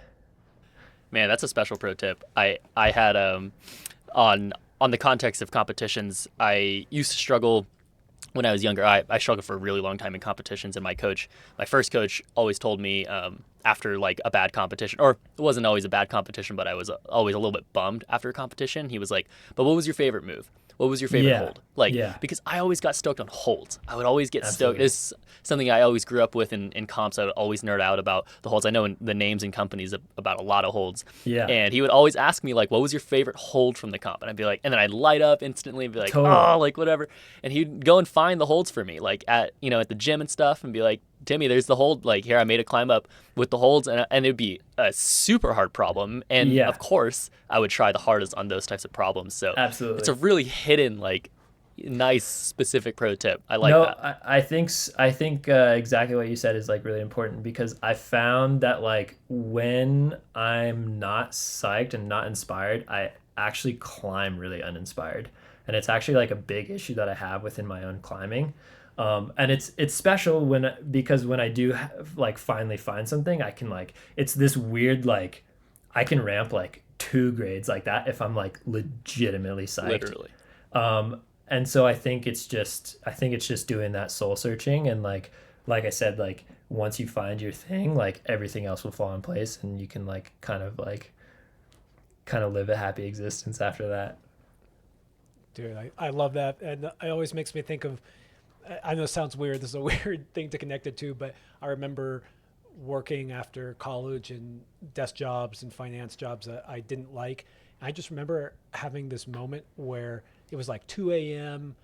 and something went wrong, and my boss, who was like really high up dude, like lit up. He was like psyched, like something went wrong at 2 a.m, and we had been working like 100-hour weeks, and he was like psyched. And I just had this moment where I realized, oh dude, I'm never going to be that good at this, because he's literally enjoying himself. And you just can't outcompete that. So, finding what you love is everything. Yeah. And, I like that you even got really into the minutia there, because it's like, oh, I love climbing. It's like, do you like alpine climbing? Exactly. Ice climbing? Exactly. Like, I think it's the most important thing. And then even down to like, even down to like specifics like rock type, and like you're saying like hold selection, and it's like if you love like beautiful movement, then like just find stuff that has beautiful movement, and like so on and so forth, and if it's alpine climbing and you're not a climber, then go climb some mountains, you'll be happier.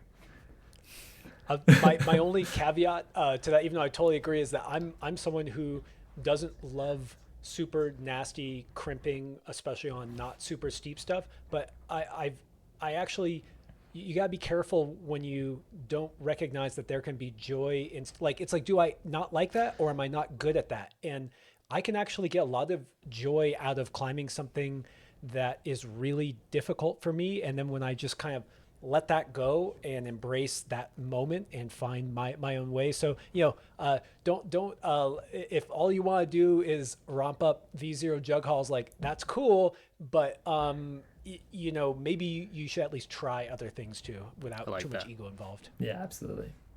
Love it. All right, guys. Only thing I'm gonna ask before we go is, please tell me you got some like cool video to plug that's coming out on Mount. Like, I want to see more of Roman and your whole crew climbing up here in Tahoe. Do you have anything coming up? I think I'm just putting you on the spot here, but that's what I'm hoping. Nothing on the like immediate horizon. That's like just had a doggy explosion. Yeah, nothing on the immediate horizon that I like, film projects that I'm working on, but we're coming off of summer, and it's fall now, so like I'm just gonna like make an attempt to like press record this fall, and like hopefully like get some stuff going, and yeah, that's it. Yeah, it's fall now, so there will be stuff on the horizon, just nothing specific. All right. Well, big thank you for all the developing you are doing and everyone's doing up there, but you're definitely one of the main faces doing it. And I will definitely be willing to release this podcast once you glue Outer Limits. And I'm just going to leave it at that. But no, thanks so much for coming on. That was just so fun, dude. Roman, you're just a wealth of just knowledge, man. I just, I know you're out there doing the thing you love, but you just have so much to share with us, and I'm glad you took the time to do it today. Appreciate that, man. Thank you so much. I mean it. All right, guys. See you out in Tahoe. Yes.